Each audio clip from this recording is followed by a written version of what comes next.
கர்த்தருடைய நாமத்துக்கு பரிசுத்தம் உண்டாவதாக. என்னையும் இந்த கிரேஸ் காலிங் டிவியும் மூலயமா ஒரு சிறு சாட்சியாக கொண்டாந்து நிறுத்தின என் தேவனுக்கு கோடான கோடி நன்றியும் ஸ்தோத்திரங்களையும் ஏறெடுக்கிறேன். முதலாவது ஒரு பாடலை பாடி தேவனுடைய நாமத்தை மகிமைப்படுத்துவோம். என் நேசர் நீதானையா, நேசிக்கின்றேன் உம்மைதானையா.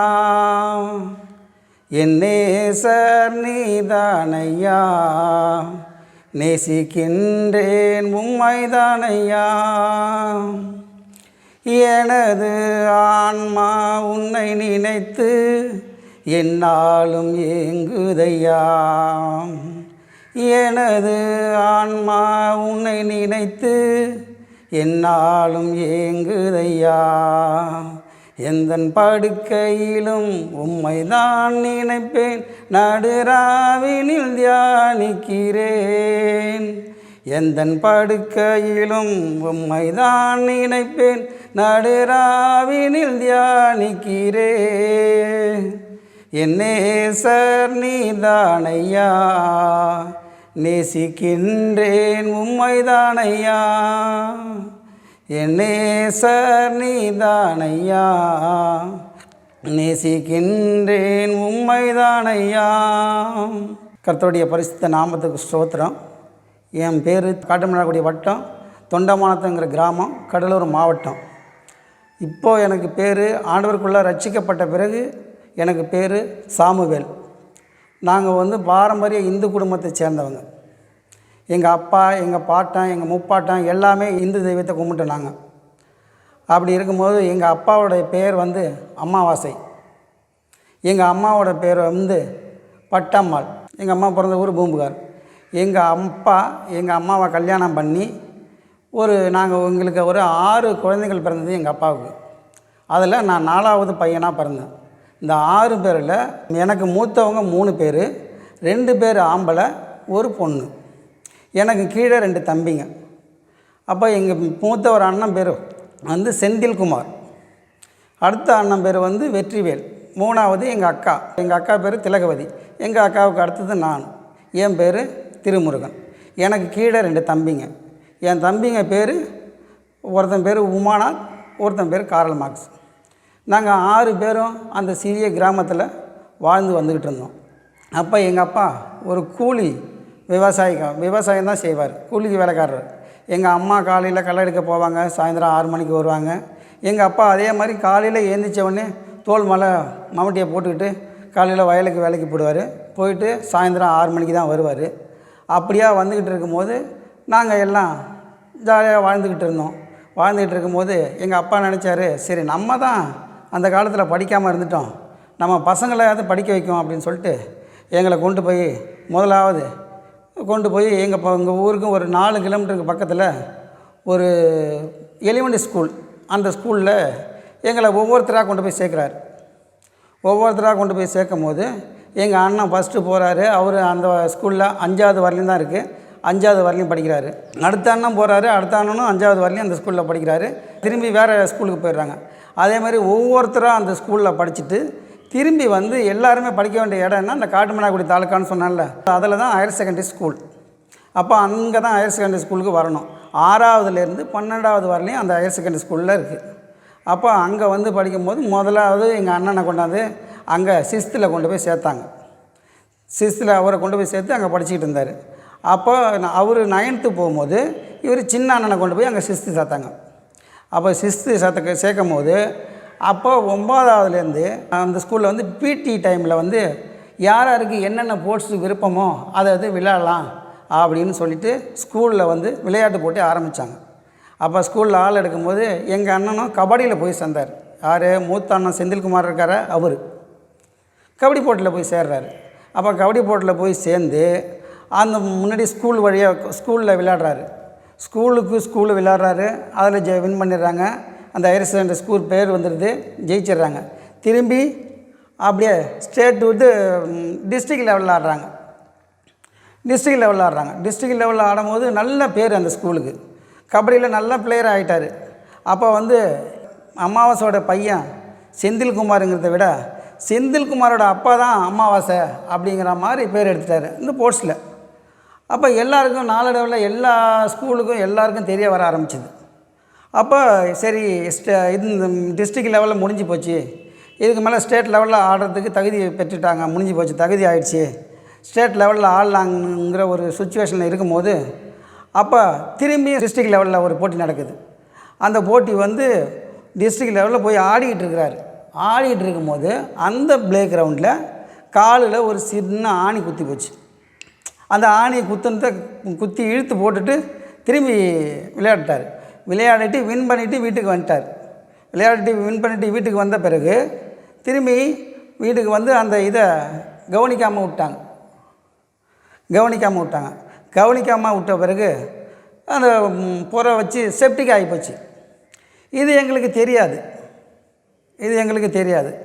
அப்போது இது எங்களுக்கு தெரியாத இருக்கும்போது எங்கள் அண்ணன் டெய்லி ஊசி போடுறான்னு சொல்லிவிட்டு போய் பார்த்துட்டு வருவார், போயிட்டு வருவார், ஊசி போட்டு வரேன்னு சொல்லிட்டு போட மாட்டார், பயந்துக்கிட்டே விட்டுட்டார். அப்புறம் கொஞ்சம் சீழெலாம் வரும்போது எங்கள் வீட்டில் என்ன பண்ணாங்க, சரி இந்த மஞ்சள் பத்தை அது இதெல்லாம் வச்சு கொஞ்சம் கால் சரி பண்ண முடியுமா ஒன்று பண்ணிகிட்டு இருந்தாங்க. அதுக்கிட்ட நாளாக அது ரொம்ப உள்ள சீழ் வச்சு ஜன்னி வைக்கிற நிலைமைக்கு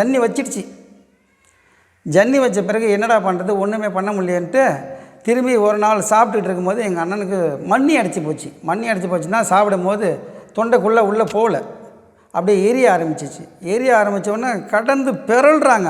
எங்கள் அண்ணன் ரோட்டில் விழுந்து பிறல்றாரு. ஊர் ஜனமே வந்து வேடிக்கை பார்க்குது. என்னாச்சு செந்தில்குமாருக்கு என்னாச்சு எல்லாம் வேடிக்கை பார்க்குது. இது மாதிரி தெரியல, காலில் ஆணி குத்துந்து செப்டிக் ஆகிடுச்சு போல் இருக்கு, சாப்பிட முடியலன்னு விழுந்து பிறல்றாங்க அப்படின்னு சொன்னோடனே நான் அக்கம் பக்கம் கிராமம்லையாவது அக்கம் பக்கம் எல்லாம் விளையாண்டாங்க. வந்து 2-3 சைக்கிள் எடுத்துக்கிட்டு அப்போ ஒவ்வொரு சைக்கிளில் 2 பேரை இவரை தூக்கி உட்கார வச்சுக்கிட்டு அந்த சூழ்நிலை எங்கள் அப்பா இங்கே கிடையாது, வீட்டில் இல்லை. எங்கள் அப்பா வந்து ஊரில் எதிரில் இருக்க அந்த டவுனில் இருக்கிறார், காட்டுமன்னாக்குடி தாலுக்காவில் இருக்கிறார். அதுதான் எங்களுக்கு டவுனுன்னா இங்கேருந்து எங்கள் ஊர்லேருந்து ஒரு 8 கிலோமீட்டர் வரும். அவர் அங்கே போயிட்டுருக்காரு. அப்போ செந்திலோட அப்பா எங்கன்னு கேட்குறாங்க எல்லாம். செந்திலோட அப்பா மன்னார்குள்ளே தான் இருக்கார், காட்டுமன்னாக்குள்ளே தான் இருக்கிறாரு அப்படின்னு. சரி அப்போ தூக்குங்க, ஹாஸ்பிட்டல் போயிடலாம் அப்படின்னு சொல்லிட்டு ஹாஸ்பிட்டல் தூக்குறாங்க. அப்போ அதில் என்ன சொல்கிறாங்க, சரி நீங்கள் என்ன பண்ணுறீங்க எல்லாம், எங்கள் அம்மா என்ன சொல்கிறாங்க, அப்பா அம்மா அவர் ஹாஸ்பிட்டல் இட்டுட்டு போயிட்டோம், நீங்கள் வாங்க எல்லாம் நம்ம சாமி கும்பிடுவோன்னு சொல்லிட்டு அப்போ எங்கள் வீட்டில் ஒரு பெரிய பூஜை ரூம் இருக்குது. அந்த பூஜை ரூமில் நிறைய விக்கிரகங்கள் போட்டாருக்கு. எந்த நேரமும் ஜக ஜோதியாக ஜொலிக்கும், அப்படி இருக்கும் சாமியாரை. எங்கள் அப்பா வெள்ளி செவ்வாய்க்கெல்லாம் நல்லா சாமி ஆடுவார். எங்கள் அப்பாவுக்கு அருள் வரும், நல்லா பயபக்தியாக கும்பிடுவார். இங்கேருந்து நடந்தே போவார் மலைக்கு, அவ்வளோ ஒரு வைராக்கியம் உள்ளவர் இந்துல. அப்போ என்ன பண்ணாங்க, அவர் ஹாஸ்பிட்டல் இட்டுட்டு போயிட்டாங்க. நான் எங்கள் அம்மா ஹாஸ்பிட்டல் இட்டுட்டு போகிற ஆள் யார், எங்கள் ஊருக்காரங்க. எங்கள் அம்மாவோ நாங்களோ போக முடியல. ஏன்னா அப்போ வந்து ஊரில் வந்து பைக்கு கிடையாது, காரு கிடையாது, எதுவும் கிடையாது. வீட்டுக்கு ஒரு சைக்கிள் இருக்கும், அது 2 வீட்டுக்கு ஒரு சைக்கிள் இருக்கும். அந்த சைக்கிளில் தூக்கி உட்கார வச்சு இட்டுட்டு போயிட்டு அங்கே கொண்டு போய் டாக்டர்கிட்ட காமிக்கிறதுக்கு இட்டுட்டு போயிட்டுருக்காங்க. எங்கள் அம்மா என்ன பண்ணாங்க, வாங்கப்பா நம்ம எல்லாம் சாமி கும்பிடலாம், சாமி கும்பிட்டா எப்படியாவது ஆண்டவர் நம்ம சாமி அண்ணனை காப்பாற்று பண்ணிடுவார் அப்படின்னு சொல்லிட்டு நாங்கள் எல்லாம் போய் உக்காந்து அந்த பூஜை ரூமில் அழுது சாமி கும்பிட்றோம். அப்போ சாமி கும்பிடும் போது எங்கள் அம்மா அதுக்கடனே சாமி கும்பிட்டுட்டு இருக்கும்போது சாமி கும்பிட்டு முடிச்சாச்சு, சரி ஆண்டவர் எப்படியாவது நம்ம தெய்வம் காப்பாற்று பண்ணிட்டோம் அப்படின்ட்டு சரி போனவங்க என்ன ஆச்சுன்னு கேட்கும் போது இங்கேருந்து போய் அங்கே ஒரு இடத்துல எங்கள் அப்பா இருக்கிற இடத்த கண்டுபிடிச்சிட்டாங்க. அந்த டவுனில் எங்கள் அப்பா எங்கே இருக்காருன்னு அந்த இடத்த கண்டுபிடிச்சி எங்கள் அப்பாவை வச்சுக்கிட்டு ஒரு டாக்டர்கிட்ட போகிறாங்க. அப்போ அந்த காட்டுமன்னாக்குடியில் ஒரு மணிங்கிற டாக்டர் வந்து ஒரு ரொம்ப பயங்கரமான ஆள். அவர் என்ன சொல்கிறாரோ அது அப்படியே நடக்கும். காபதம் பண்ண முடியும்னா முடியாதுன்னா முடியாது, அப்படியேப்பட்ட கரெக்டாக சொல்லக்கூடிய டாக்டர். அப்பா அவர்கிட்ட இட்டுட்டு எங்கள் அண்ணனை இட்டுட்டு போய் எங்கள் அப்பா வந்துட்டு எங்கள் அப்பாவும் அவங்களும் எல்லாம் சேர்ந்து இட்டுட்டு போய் செக் பண்ணும்போது அவர் சொல்கிறாரு, இது செப்டிக் ஆகி போச்சுங்க, உங்கள் பையன் இதுக்கு மேலே பிழைக்க மாட்டானே, ஜன்னி வச்சு போச்சு, இன்னும் 2 மணி நேரம் இவனுக்கு உயிர் இருக்கும், அந்த 2 மணி நேரத்தில் எங்கேயாவது ஒரு பெரிய ஹாஸ்பிட்டல் இட்டுட்டு போய் சேர்த்துருங்க அப்படின்னு சொல்கிறாரு. அப்போ எங்கள் அப்பா என்ன பண்ணார், ஐயா என்ன சொல்கிறீங்க அப்படிங்கும்போது அவர் சொல்கிறாரு, இல்லைப்பா மனுஷனால் காபந்தம் பண்ண முடியாது, ஆனால் ஒரு கால தெய்வத்தால் மாத்திரம் முடியும். நீ வணங்குற தெய்வம் கரெக்டான தெய்வமாக இருந்ததுன்னா, நல்ல தெய்வமாக இருந்தால் உங்கள் பையனை காபந்தம் பண்ண முடியும்ப்பா. ஆனால் நீ எந்த ஹாஸ்பிட்டல் இட்டு போனாலும் எந்த ஹாஸ்பிட்டலுக்கு இட்டுட்டு போனாலும் உன் பையன் கேரண்டியாக திரும்பி வருவாங்கிற கேரண்டி கிடையாது. அவனுக்கு இன்னும் 2 மணி நேரம் ஷுவராக சொல்ல முடியும். இதுக்கு மேலே கடவுள் விட்ட வழி அப்படின்னு சொல்லிடுறாரு. அப்போ அங்கே விழுந்து பிறண்டு அழுகுறாங்க. எல்லாம் அழுது சரி வேறு வழி இல்லை, முடிஞ்ச வரையிலும் காமந்து பண்ணுவோம் அப்படின்னு சொல்லிட்டு ஒரு டாக்ஸியை பிடிச்சி அங்கேருந்து ஒரு 25 கிலோமீட்ரு, இப்போ அந்த டவுன்லேருந்து வேறு பெரிய ஹாஸ்பிட்டல் ஒரு 25 கிலோமீட்ரு, அந்த 25 கிலோமீட்டருக்கு இட்டுட்டு போகிறாங்க. இட்டுட்டு போகும்போது இந்த டாக்டர் சொன்னது எங்கள் அப்பாவுக்கு ஞாபகம் வருது. சரி அப்படின்னா ஒரு நிமிஷம் வண்டியை நிப்பாட்டுக்குன்னு சொல்லி ஒரு நாட்டு மருந்து கடைக்கு போயிட்டு ஒரு மஞ்சள் துணியை வாங்கி மஞ்சள் டவலை வாங்கி கிழித்து அந்த ஒரு ரூபா காயினை அந்த துணியில் கட்டி இது நேர்த்தி கடனுக்கா ஒவ்வொரு சாமிக்கும் ஒரு ரூபா காசு வச்சு அப்பா கட்டி விட்றாரு. கட்டி விட்டு என் பையனை காபந்து பண்ணுங்க, உங்களுக்கு என்ன செய்யணுமோ நான் செய்கிறேன் அப்படின்னு ஒவ்வொரு தெய்வத்தா வேண்டி கட்டுறாங்க. எல்லா தெய்வத்தையும் கட்டுறாங்க. கட்டிட்டு போகும்போதே கட்டிட்டு இட்டுட்டு போகிறாங்க. அப்போ சொல்கிறாங்க, கடவுளே சாமி போகிற சொல்ல விரும்பல, கடவுளே என் பையனுக்கு உயிர் கொடு, எப்படியாவது காபந்து பண்ணு. இன்றைக்கி என் குடும்பம் நல்ல நிலைமையில் இந்த நிலைமையில் இருக்குன்னா காரணம் என் பையன் இன்றைக்கி அவன் கபடியில் பேர் எடுத்து ஒரு நல்ல நிலைமைக்கு நாங்கள் வரும்போது என் பையனை சேர்த்துறாரா, எப்படியாவது என் பையனுக்கு உயிர் கொடுன்னு சொல்லிவிட்டு அந்த 25 கிலோமீட்டர் போகிற வரலையும் சாமியை வேண்டிட்டு அழுதுகிட்டே போகிறாங்க. போய் அந்த ஹாஸ்பிட்டலில் அட்மிட் பண்ணுறாங்க. அந்த ஹாஸ்பிட்டலில் அட்மிட் பண்ண பிறகு அவங்க சொல்கிறாங்க, என்னப்பா இந்த கண்டிஷனில் இட்டு வந்திருக்க, இந்த பையனுக்கு இங்கே பார்க்க முடியாதுப்பா, நீ இதை விட பெரிய ஹாஸ்பிட்டலுக்கு வேணால் கொண்டு போக முடியுமா, ஆனால் அந்த ஸ்பெஷலிஸ்ட் இங்கே கிடையாது, ஆனால் கேரண்டி சொல்ல முடியாது, இப்படி கேரண்டி சொல்ல முடியாது அப்படின்னு சொல்கிறாரு. கேரண்டி சொல்ல முடியாதுன்னா என்ன ஏன் சொல்கிறீங்க டாக்டர்னு எங்கள் அப்பா கதறாரு. இல்லைப்பா ஜென்னி வச்சு போச்சுப்பா, ஒன்றும் பண்ண முடியாதுப்பா, இதுக்கு மேலே கடவுளை விட்ட வழி, இன்னும் 2 நம்ம என்ன ஒன்று செய்யலாம், நான் ட்ரீட்மெண்ட் பண்ணுறேன், இன்னும் 2 நாள் வரலையும் எப்படியாவது காப்பாற்ற பண்ணிடலாம், அதுக்கு மேலே தவறி போச்சுன்னா என்னால் ஒன்றும் செய்ய முடியாது அப்படின்னு அந்த டாக்டர் சொல்லிடுறாரு. அப்போ அந்த டாக்டர் சொல்லின உடனே எங்கள் அப்பா இப்போ நீங்கள் எப்படியாவது ட்ரீட்மெண்ட் பண்ணுங்கள் அப்படின்னு சொல்லிவிட்டு நேராக வீட்டுக்கு வந்து குளிச்சுட்டு சாமியை கும்பிட்றாரு. அப்போ மறுநாள் காலையில் எங்கள் அம்மா ஹாஸ்பிட்டலில் மீதி எல்லோரும் எங்கள் அம்மா எல்லாம் போயிட்டாங்க. மறுநாள் காலையில் எல்லாம் போயிட்டு அவங்க அங்கே இருக்கிறாங்க. எங்கள் அப்பா வந்து சாமி பூஜை ரூமுக்கு கதவை சாத்திட்டு உள்ளே போய் உட்காந்து சாமி அழைச்சி என் பையனோட உயிரை காபந்து பண்ணு, எனக்கு வேறு வழி தெரியல, என் பையன் இல்லைன்னா நாங்கள் இல்லை, இன்றைக்கி இந்த இதில் எங்களுக்கு எந்த ஒரு நாதியும் இல்லாத இடத்துல நாங்கள் இருக்கிறோன்னா இன்றைக்கி என் பையனால் தான் இருக்கிறோம், அவன் இந்த ஸ்போர்ட்ஸில் நல்ல பேர் எடுத்து நல்ல நிலைமைக்கு என்னை கொண்டுட்டு வந்து விட்டுட்டு என் கை விட்டுட்டு போயிட போகிறான் என் பையன், எங்களால் தயவு செய்து அந்த கடவுளே என் பையனை காபந்து பண்ணு, நான் உனக்காக நான் 48 நாள் விரதம் எடுத்து நடந்தே உன் சன்னதிக்கு வந்துடுறேன் மலைக்கு அப்படின்னு வேண்டிட்டு திரும்பி போகிறாரு. 2 நாள் ஆச்சு. டாக்டருக்கு கொடுத்த கெடுவு முடிஞ்சு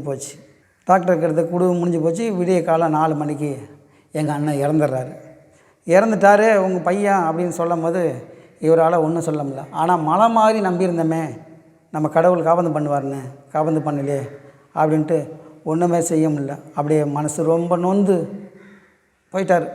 சரி நீ கவலைப்படாத, அப்போ பக்கத்தில் உள்ளவங்களாம் சொன்னாங்க, சொந்தக்காரங்களாம், கவலைப்படாதப்பா அமாவாசை, கவலைப்படாத, உனக்கு இந்த ஒரு பையன்தான் இல்லை, இன்னும் எவ்வளோ பையன் இருக்கான், கவலைப்படாதண்ணா. இல்லை ஏன் எத்தனை பையன் இருந்தாலும் இந்த பையனுக்கு ஈடாகுமா அப்படின்னு சொல்லிட்டு அங்கேயே அழுது உழுந்து பிறல்றாரு. ஹாஸ்பிட்டலில் என்ன சொன்னாங்க, நீங்கள் இங்கே சத்தம் போட்டிங்கன்னா பையனை உடச்சி தான் கொடுக்குற மாதிரி இருக்கும், நீங்கள் சத்தம் போடாத இட்டுட்டு போயிட்டீங்க, சத்தம் போடாத போனீங்கன்னா பாடியை எடுத்துகிட்டு போயிடலாம் அப்படின்னாங்க. சரின்ட்டு இங்கேருந்து போயிட்டு நேராக போய் ஒரு டாக்ஸியை பிடிச்சி அந்த டாக்ஸியில் இட்டுக்கிட்டு தூக்கி வச்சுட்டு பாடியை இட்டுக்கிட்டு வீட்டுக்கு வராங்க. வீட்டுக்கு வரும்போது காட்டிலையும் ஊரில் எல்லாம் தெரிஞ்சு போச்சு, செந்தில் செத்துட்டான் அப்படின்னு. இந்த ஊரே பாடி வந்துக்கிட்டு இருக்கு அப்படிங்கிறாங்க. இந்த ஊரே அப்படியே கூடி வந்து நிற்கிது எங்கள் வீட்டு வாசப்படியில், மெயின் ரோடு, எங்கள் வீட்டு வாசப்படியில். எங்கள் அப்பா வந்தார், பாடி வந்துருச்சு இறக்குங்கன்னாங்க. அப்படியே பாடியெல்லாம் இப்போ எங்கள் அப்பா இறங்கினார். ஃபஸ்ட்டு பாடியெல்லாம் யாருமே இறக்காதீங்க, ஒரு 5 நிமிஷத்து வேலை இருக்குது, அதை முடிச்சுட்டு நீங்கள் இறக்குங்க, கொஞ்ச நாள் இருங்கன்னு சொல்லிவிட்டு எல்லோரும் விலகு அப்படின்னு சொல்லிவிட்டு அப்படியே இந்த ஊர் ஜனமே நிற்கிது. அழுது அப்படியே புலம்புது, இந்த பையனுக்கா இந்த நிலைமை அப்படின்னு. அப்போ எங்கள் அப்பா என்ன பண்ணார், நேராக வீட்டை எல்லாரையும் ஒதுக்கிட்டு நேராக போகிறார். போய் வீட்டை திறந்து அந்த பூஜை ரூமை திறக்கிறார். பூஜை ரூமை திறந்து அங்கே இருக்கிற விக்கிரகங்கள் போட்டால் ஒரு 15-20 போட்டா, அந்த எல்லா போட்டாவும் பெரிய பெரிய போட்டா. ஒவ்வொரு போட்டாவுக்கும் இல்லை ஒவ்வொரு பேட்டாவுக்கும் ஒவ்வொரு 0 வாட்ஸ் பல்பு எரியும். அவ்வளோ பயபக்தியாக கும்பிட்டவங்க எங்கள் வீட்டில். அப்படியே அந்த இதை பிடிங்கி எடுத்துக்கிட்டு ஒவ்வொரு ஃபோட்டோவாக எடுத்துக்கிட்டு நேராக எடுத்துகிட்டு வந்து எல்லா ஜனம் நிற்கிறாங்க. எல்லோரும் வழியை விடுங்க சொல்லி அந்த பாடிக்கு முன்னாடி எங்கள் அண்ணன் பாடியாக இருக்கிறாரு அம்பார் ப்ரெஷரில். அதுக்கு முன்னாடி எல்லோரும் விலகிட்டு மெயின் ரோட்டில் தூக்கி போட்டு உடைச்சார். அப்படியே என் புள்ளைய உயிரை காப்பாற்ற பண்ண முடியாத தெய்வம் நீ எதுக்கு இனிமேல் என் வீட்டுக்கு? எனக்கு தெய்வம் தேவையில்லை. எல்லாம் சொன்னாங்க, இல்லைப்பா அது சாமி, அது என்ன பண்ணும். அப்போ அது என்ன பண்ணுன்னு கேட்கும்போது அப்போ எதுக்கு அது? நாங்கள் இத்தனை வருஷமாக காலங்காலமாக என் முப்பாட்டன் பாட்டன் என் தாத்தா எங்கள் அப்பா இத்தனை காலமாக உன்னை வணங்கிட்டு தானே வந்தோம். அப்போ உனக்கு சக்தி இல்லைல்ல, அப்போ சக்தி இல்லாத நீ எதுக்கு என் வீட்டில் இருக்கணும் அப்படின்னு தூக்கி போட்டு அந்த 15-20 போட்டாவும் ரோட்டில் போட்டு உடைச்சார். உடைச்சி அப்படியே குப்பை மாதிரி எல்லாத்தையும் பெருக்கி அள்ளி கொண்டு போய் நேராக ஒரு இது, அதாவது இந்த மெயின் ரோடுக்கு கீழே குப்பை, அதாவது எருவெல்லாம் போடுவாங்க, அந்த குப்பையில் அள்ளி தூக்கி எரிஞ்சார். தூக்கி எரிஞ்சிட்டு உள்ளே போய் திரும்பி அந்த சீரியல் லைட்டு கீட்டு எல்லாத்தையும் எடுத்துகிட்டு வந்து பிடிங்கி தூக்கி வெளியே போட்டுட்டு அந்த வீட்டில் மஞ்சள் தண்ணி எடுத்துகிட்டு போய் தெளித்தார். தெளிச்சிட்டு இப்போ இறக்குங்க பாடியை, என் வீட்டில் எந்த தெய்வமும் இருக்கக்கூடாது அப்படின்னு சொல்லி அந்த பாடியை கொண்டாந்து இறக்கி வீட்டில் வச்சு அன்னைக்கு ஃபுல்லாக அழுது புலம்பி அன்னைக்கு ஈவினிங் எடுத்துகிட்டு போய் அடக்கம் பண்ணிவிட்டு வந்துட்டாங்க. அடக்கம் பண்ணிவிட்டு வந்துட்ட பிறகு சரி இதுக்கு மேலே நம்மளுக்கு கடவுள்னு ஒன்று வேணாம் அப்படின்னு சொல்லிட்டார் எங்கள் அப்பா. கடவுள்னு ஒன்று வேணான்னு சொல்லிட்டு விட்டுட்டு அப்படியே கொஞ்ச நாள் ஆச்சு. மனசு ரொம்ப கஷ்டத்தில், வீடே சோகமாக இருந்துச்சு. இந்த 16 நாளுக்கு இந்த கருமை அதெல்லாம் முடித்தாங்க. கிடிச்சிட்டு சரி அப்பயும் எங்கள் அப்பாவுக்கு ரொம்ப மனசு வேதனையாக இருந்தது. என்னடா பறி கொடுத்துட்டோமே, தலை எடுக்கிற குடும்பத்தை இது மாதிரி கடவுளை சிதைச்சிட்டானே, இதுக்கு மேலே அந்த இது தேவையில்லை அப்படின்னு சொல்லிட்டு எங்கள் அப்பா ரொம்ப நாள் அப்படியே துக்கமாக இருந்தார். துக்கமாக இருந்துக்கிட்டே இருக்கும்போது அப்போ எங்கள் அம்மா சொன்னாங்க, வேணாம்ப்பா செந்திலப்பா, அப்போ செந்திலப்பான்னு கூடுவாங்க எங்கள் அம்மா. செந்திலப்பா வேணாம், செந்திலப்பா விட்டுருங்க, நமக்கு இன்னும் அடுத்த பிள்ளைக்கு என்ன அப்படிங்கிறத பார்ப்போம். இன்னும் நம்மளுக்கு 4 பசங்க இருக்காங்க. அப்பா கூட எங்கள் அம்மா சொல்கிறாங்க, கடவுளை எடுத்துகிட்டு போட்டான்னு. கடவுள் எதுக்கு எடுத்துகிட்டு போகணும் நான் கேட்குறேன்? கடவுள் எடுத்துகிட்டு போகிறதுக்கு என்ன? உயிரை கொடுக்கறது தான் கடவுள் இருக்குது, உயிரை எடுக்கிறதுக்கு கடவுள் இல்லை. ஆனால் அந்த கடவுள் உயிரை எடுத்தது. அதனால் கடவுளே வாணாம் அப்படின்னு சொல்லிட்டு ரொம்ப காலம் அப்படியே இருந்துக்கிட்டே இருந்தோம். எந்த கோயிலுக்கும் போகிறதில்ல, எங்கள் வீட்டுக்கு சாமி வந்தாலும் வீட்டு வாசப்படியில் சேர்க்குறதில்ல, எதுவுமே செய்கிறதில்ல, வேணாம் கடவுளே வேணாம் அப்படின்னு இருந்தோம். அப்போ ஒரு நாள் எங்கள் சொந்தக்காரங்க சொன்னாங்க, வானப்பா கடவுள் வேணான்லாம் சொல்லாத, கடவுள் வேணான்லாம் சொல்லாத, நீ ஏதாவது ஒரு கடவுளை திரும்பி வேணாங்கன்னாங்க. இல்லை அப்போ சொன்னாங்க, நீங்கள் வேளாங்கண்ணி இருக்குது, நாகப்பட்டினம் பக்கத்தில் வேளாங்கண்ணியில் ஒரு வேளாங்கண்ணி கோயில் இருக்குது, அந்த கோயிலுக்கு நீங்கள் போயிட்டு வாங்க, உங்களுக்கு ஒரு சமாதானம் கிடைக்கும் அப்படின்னு சொன்னாங்க. அப்போது சரி, கிட்டத்தட்ட ஒரு 2-3 வருஷம் ஆச்சு அவர் இறந்து, அண்ணா இறந்து. இதுக்கு மேலே நம்ம இப்படியே இருக்குது நல்லதில்லை, சரி வாங்க போகலாம் அப்படின்னு சொல்லிட்டு நேராக போய் அப்போ நாங்கள் ஃபேமிலியாக கிளம்புறோம். எங்கே கிளம்புறோன்னா வேளாங்கண்ணிக்கு கிளம்புறோம். வேளாங்கண்ணிக்கு போயிட்டு குளித்து மொழிவிட்டு அங்கே ஒரு நாள் இருந்து சமைச்சு சாப்பிட்டுட்டு வரோம். அப்போ எங்களுக்கு ஒரு சமாதானம் கிடச்சிது. சமாதானம் கிடைச்ச பிறகு எங்கள் அப்பா திரும்பி உடம்பு சரியில்லாமல் எங்கள் அப்பா ஆகுறாரு. எங்கள் அப்பா உடம்பு சரியில்லாத ஆகும்போது அவருக்கு மந்திரம் செஞ்சிட்டாங்க. இந்த பில்லி சூனியம் சொல்லுவாங்க, அது எங்கள் சித்தப்பாக்காரர். அதாவது சித்தப்பாருனா எங்கள் அப்பா கூட அவரும் ரொம்ப நாள் ஊருக்காரரு, சித்தப்பா முறையாக வேணும். அவர் மந்திரம் செஞ்சிட்டார். மந்திரம் செஞ்சுட்டு எங்கள் அப்பாவை சுத்தமாக இவரையும் நோயில் படுக்க வச்சிட்டார். நோயில் படுக்க வச்சிட்டாருன்னா எப்படின்னா, இவர் வீட்டில் தானாக போய் சூசைட் பண்ணிக்கணும், யார் பேரும் வரக்கூடாது, அவராக போய் தானாக சூசைட் பண்ணிக்கணும் அப்படிங்கிற மாதிரி அவரை இது பண்ணிட்டாங்க. அவருக்கு மந்திரம் செஞ்சிட்டாங்க. அப்போ எல்லா மந்திரவாதியும் இட்டுட்டு அந்த மந்திரத்தை தடுத்தா தான் இவர் உயிர் பழைப்பார் அப்படிங்கிற மாதிரி சொல்லிடுறாங்க. அப்போ எல்லா மந்திரவாதியும் இட்டுட்டு எங்கள் வீட்டில் பார்க்கும்போது அவங்க சொல்கிறாங்க, உங்கள் வீட்டில் நான் 3 விதமாக செஞ்சுருக்காங்க, 2 விதமாக செஞ்சதை என்னால் எடுக்க முடியும், ஒரு விதமாக பிண்டம் செஞ்சு தண்ணியில் கரைச்சி விட்டாங்கம்மா, இதை எங்களால் எடுக்க முடியாது அப்படின்னு சொல்லிட்டாங்க. அவங்க என்ன சொல்லிட்டாங்க, அவங்களும் டைம் கொடுத்துட்டாங்க. அவங்களும் டைம் கொடுத்த பிறகு இந்த மாதம் 23ஆம் தேதி வரை தான் பவருன்ட்டாங்க. அப்போ பவர் என்ன பண்ண அவங்க என்ன பண்ணிட்டாங்க, இது வரலையும் எங்கெங்கே மந்திரவாதி நாங்கள் எங்கெங்கே கூப்பிட்டு போனோமோ எங்களால் முடிஞ்ச வரலையும் கூப்பிட்டுட்டு போனோம். திரும்பி வீட்டுக்கும் வர வச்சு நல்லா பண்ணி பார்த்தோம், முடியல. ஆனால் அவங்க கொடுத்த டைம் அந்த மந்திரவாதிகளே கொடுக்குறாங்க, இத்தனாம் தேதிக்குள்ளே உங்கள் வீட்டுக்காரர் சாகணுன்னு பண்ணியிருக்காங்கம்மா, பண்ணியிருக்காங்க. இத்தனாம் தேதி வரலேருந்து தான், இந்த ஒரு நாள் நீங்கள் அவரை காபந்து பண்ணிட்டீங்கன்னா வாழ்க்கை ஃபுல்லாக அவரை காபந்து பண்ணிடலாம் அப்படின்னுறாங்க. இப்போ வாழ்க்கை ஃபுல்லாக காபந்து அந்த 23ஆம் தேதி நைட்டு வரலையும் பாதுகாத்துக்கிட்டு இருந்தோம். ஆனால் முடியல. எங்களையும் மீறி விடிய காலம் 5 மணிக்கு போய் சூசைட் பண்ணிட்டார். அந்த மாந்திரிகம் எங்கள் குடும்பத்தை ரொம்ப அப்படியே செதுச்சிச்சு. 2 வருஷத்துக்கு முன்னாடி அவர், அதுக்கப்புறம் எங்கள் அப்பா அண்ணவனே எங்கள் குடும்பம் ரொம்ப தொய்ந்து போச்சு. வேறு வழி இல்லை. சரி நடந்து போச்சு அப்படின்னு சொல்லிட்டு, சரி நம்ம அடுத்தது எங்கள் அண்ணா படிக்க போகிறாரு, அவர் போய் படிக்கிறாரு. அவரால் முடியல, ஏன்னா குடும்பத்தை காபந்து பண்ணணும் அப்படிங்கிற ஒரு சூழ்நிலை வருது. இப்போ இந்த குடும்பத்தை தலையெடுக்கிறது யாருன்னா அடுத்த அண்ணா இருக்கார்ல, அவர் தான் பண்ணி ஆகணும். அப்போ அவர் பண்ணும்போது நாங்கள் என்ன பண்ணுறோம், நாங்கள் அப்போ 9வது போய் சேர்றோம். அந்த ஸ்கூலில் 9வது போய் சேர்றோம். அவர் 10வது ஃபெயில் ஆகிட்டார். 10வது ஃபெயில் ஆகி நின்றுட்டு திரும்பி வீட்டுக்காக சம்பாதிக்கணுமே அப்படிங்கிறதுக்கு அவரும் வேலைக்கு போகிறார். அவர் வேலைக்கு போய் சம்பாதிச்சுட்டு வந்து சாப்பிட்றாங்க. திரும்பி எங்கள் அம்மா திரும்பியும் கூலி வேலைக்கு போவாங்க. அப்போ நாங்கள் தான் அடுத்தது படிக்கிறதுக்கு, எங்கள் அக்கா மெச்சூர் ஆகிடுச்சு. எங்கள் அக்கா மெச்சூர் ஆனவொடனே அதுக்கு பிறகு பொண்ணை படிக்க வைக்கக்கூடாதுன்னு சொல்லிட்டு வீட்டில் வச்சுட்டாங்க. திரும்பி நாங்கள் போய் படிக்கிறோம். நான் போய் 9வது அந்த காட்டுமன்னார்குடி ஹையர் செகண்டரி ஸ்கூலில் சேர்றேன். அப்போ சேரும் போது 9வது ஆச்சு, 10வது ஆச்சு. 10வதுல ஃபெயில் ஆகிட்டேன். அப்போ இங்கிலீஷ்லாம் யாருக்குமே இன்றைக்கி எடுத்துக்கிட்டால் உலகம் ஃபுல்லாக இங்கிலீஷு. ஆனால் அன்றைக்கி இங்கிலீஷ் இல்லை. இங்கிலீஷ்லாம் எங்களுக்கு என்னென்னு தெரியாது. ஸ்கூல் போவோம், படிப்போம், அவ்வளோதான் தெரியும். எத்தனை மார்க் மிஞ்சி போனால் வாத்தியார் போடுற மார்க் வேறு. அது கவர்மெண்ட்டில் எந்த பப்ளிக் எக்ஸாமுங்கும் போது பப்ளிக் எக்ஸாமில் 35 மார்க் எடுக்க முடியல. அப்போ நாங்கள் 10th ஃபெயில் ஆகிட்டோம். மேக்ஸ்லேயும் இங்கிலீஷ்லேயும் போயிடுச்சு. அப்போ மேக்ஸ்லேயும் இங்கிலீஷ்லையும் போயிடுச்சோடனே திரும்பி என்ன பண்ணாங்க, திரும்பி அரியர் வச்சு எழுதிடலாம் அப்படின்னு சொல்லிட்டு திரும்பி டியூஷன் வச்சு படித்தோம். படிக்கும் போது அப்போ தான் கெட்ட பழக்க வழக்கம், இந்த கெட்ட சவகாசம்லாம் உண்டாச்சு. அப்படின்னா டியூஷன் போகிற பசங்கள்லாம் எல்லாம் ஃபெயிலான பசங்கள்லாம் படிக்கிற பசங்களாக இருந்தால் நேராக 11th 12th போயிடுமே. இது ஃபெயிலான பசங்க எல்லாம் ஒரு செட்டாக சேர்ந்து உடனே ஊர் சுற்ற ஆரம்பித்து திரும்பி பீடி, சிகரெட்டு, தண்ணி, அப்புறம் எல்லா பழக்கமும் எக்ஸட்ரா எல்லா பழக்கமும் உருவாச்சின்னொடனே எல்லாத்துக்கும் பைசா வேணும். வீட்டில் டியூஷன் படிக்க தான் காசு கொடுப்பாங்க. அப்போது என்ன பண்ணுவோம், டியூஷன் முடிச்சு லீவு நாளில் 2 நாளைக்கு வேலைக்கு போவோம். அப்போ எங்கள் வேலைக்கு போனால் 2 நாள், ஒரு நாளைக்கு 30 ரூபா 40 ரூபா சம்பளம். அதை வாங்கிட்டு இந்த வாரம் ஃபுல்லாக வச்சுக்கிட்டு சினிமா பார்க்குறது, சிகரெட் அடிக்கிறது, பீடி குடிக்கிறது, தண்ணி அடிக்கிறது, படம் பார்க்க போகிறது. காலையில் 11:30 மணிக்கு 9 to 11 மணி வரலையும் 2 மணி நேரம் டியூஷனு. அந்த டியூஷனை முடிச்சுட்டு நேராக போயிடுவோம் தேட்டருக்கு போய் படம் பார்த்துட்டு 2:30 மணிக்கு முடிச்சுட்டு நேராக வீட்டுக்கு போயிடுவோம். இப்படியே ரொம்ப காலமாக ஒரு இது பண்ணிட்டு இருந்தோம். அப்போது குடி ஓவராக ஆரம்பிச்சிது. குடி, சிகரெட்டு, இந்த ஆன்ஸு எல்லா பழக்கமும் உண்டாயிடுச்சு. அதை நிப்பாட்ட முடியல.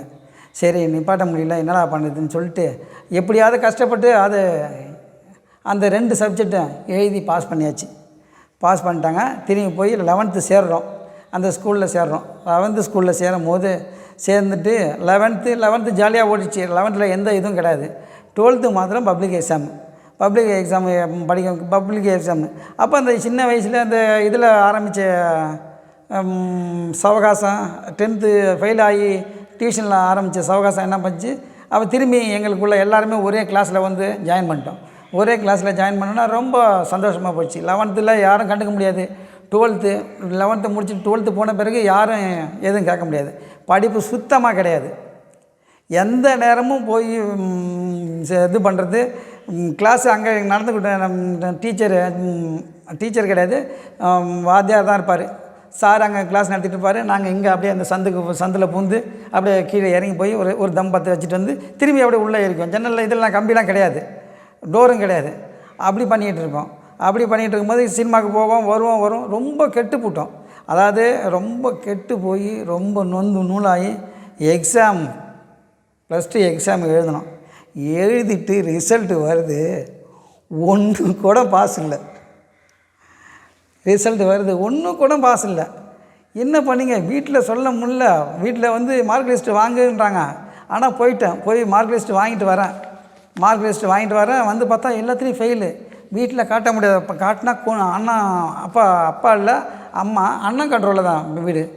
அப்போ அண்ணன் கொன்னே போட்டு வர, என்னடா பண்ணுறது அப்படின்னு நினச்சிக்கிட்டு, சரி இங்கே இருந்தால் எப்படி நம்மளை அடிச்சிடுவாங்கன்னு சொல்லிவிட்டு, சரி நம்ம எங்கேயாவது வெளியில் போயிடலாம் அப்படின்னு சொல்லிட்டு, அப்போ தான் மெட்ராஸ் போகலாம் அப்படின்னு சொல்லிட்டு மெட்ராஸ் வரேன். எங்கள் ஊர்லேருந்து ஒரு மாமா இங்கே இருக்கிறாரு.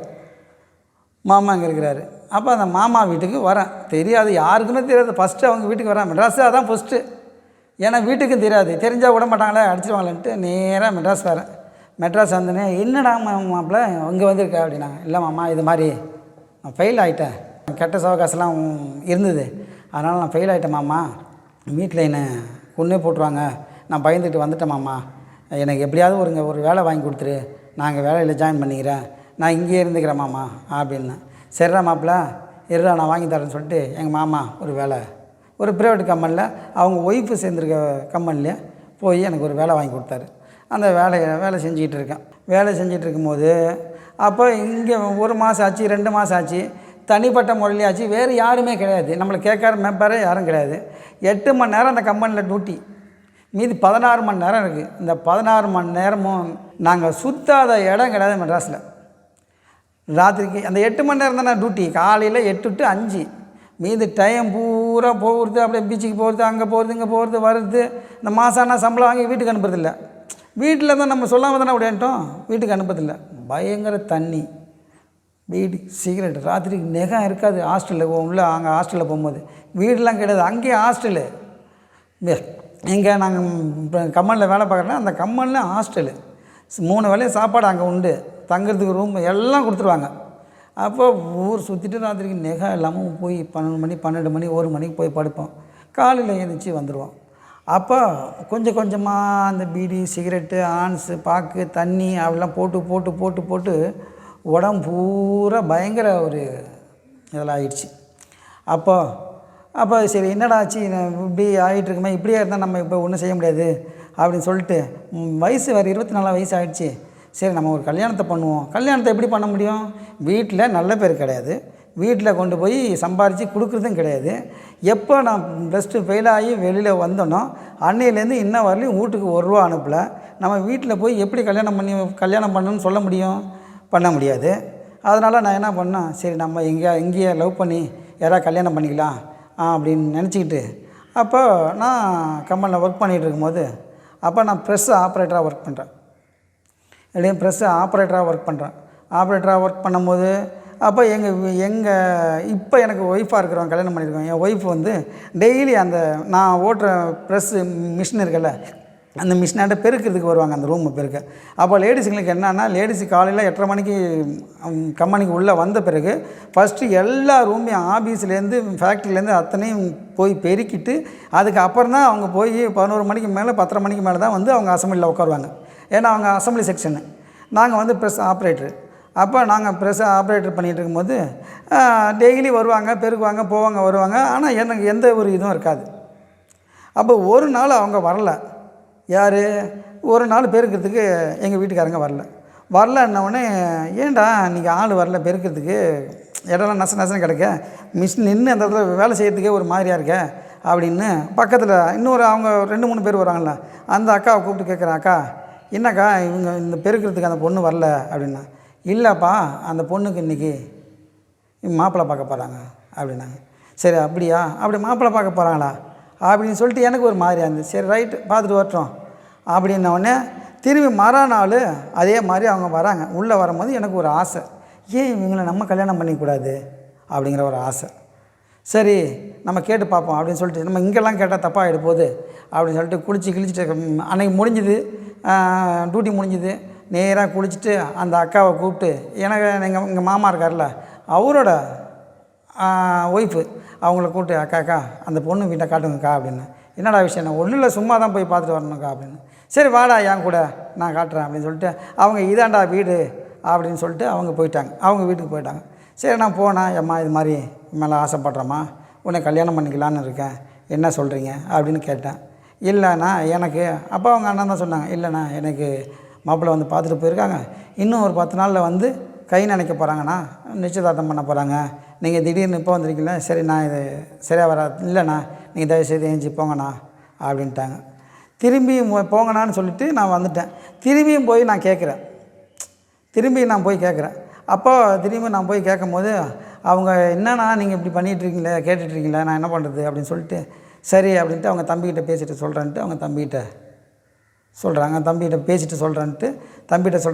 தம்பியும் சரி அவரை நான் பார்க்கணும் அப்படின்றான். சரி பார்க்கட்டும் அப்படின்னு சொல்லிட்டு நான் போய் பார்க்குறேன். பார்த்துட்டு அவன் சில கேள்வியெல்லாம் கேட்டான். சரிப்பா அப்படின்னு சொல்லிட்டேன், வந்துட்டேன். சரி என்ன விஷயம்னா, சரிங்க நான் சொல்கிறேன் கொஞ்சம் வெயிட் பண்ணுங்கன்னாங்க. சரி வெயிட் பண்ணோம். சரி நீ எப்படி இருக்கார், அவர் நல்லவரா கெட்டவரான்னு கொஞ்சம் செக் பண்ணும் அப்படின்ட்டு கொஞ்சம் நாள் அப்படியே என்னை செக் பண்ணிகிட்டு இருந்தாங்க. சரி அப்புறம் நல்லவர் தான் தெரிஞ்சு போச்சு. நல்லவர் எந்த பழக்கமும் இல்லை. சரி ஆனால் எல்லா பழக்கமும் இருக்குது, ஆனால் எந்த பழக்கமும் அவங்களுக்கு காட்டிக்கிட்டது இல்லையா, அதனால் எந்த பழக்கமும் இல்லை, நல்லவர் தான் அப்படின்னு சொல்லிட்டு அவர் என்ன பண்ணுறாங்க, உடனே ஓகேண்ணா, ஆனால் எங்கள் வீட்டில் ஒத்துக்க மாட்டாங்க, நீங்கள் என்ன பண்ண போகிறீங்க அப்படின்னா, எங்கள் வீட்டில் ஒத்துக்க மாட்டாங்கப்பா, என்ன பண்ணுறதுன்னு தெரில அப்படின்னு சொல்லும்போது, ஆனால் இங்கே எங்களால் எதுவும் பண்ண முடியாது, எங்கள் அப்பா மீறி எதுவும் பண்ண முடியாது, அதனால் நீங்கள் போய் கல்யாணம் பண்ணிவிட்டு திரும்பி வந்துடுங்க, மெட்ராஸுக்கு வந்துடுங்க, நான் பார்த்துக்கிறேன் அப்படின்ட்டு என் எங்கள் ஒய்ஃபோட தம்பி சொன்னான்.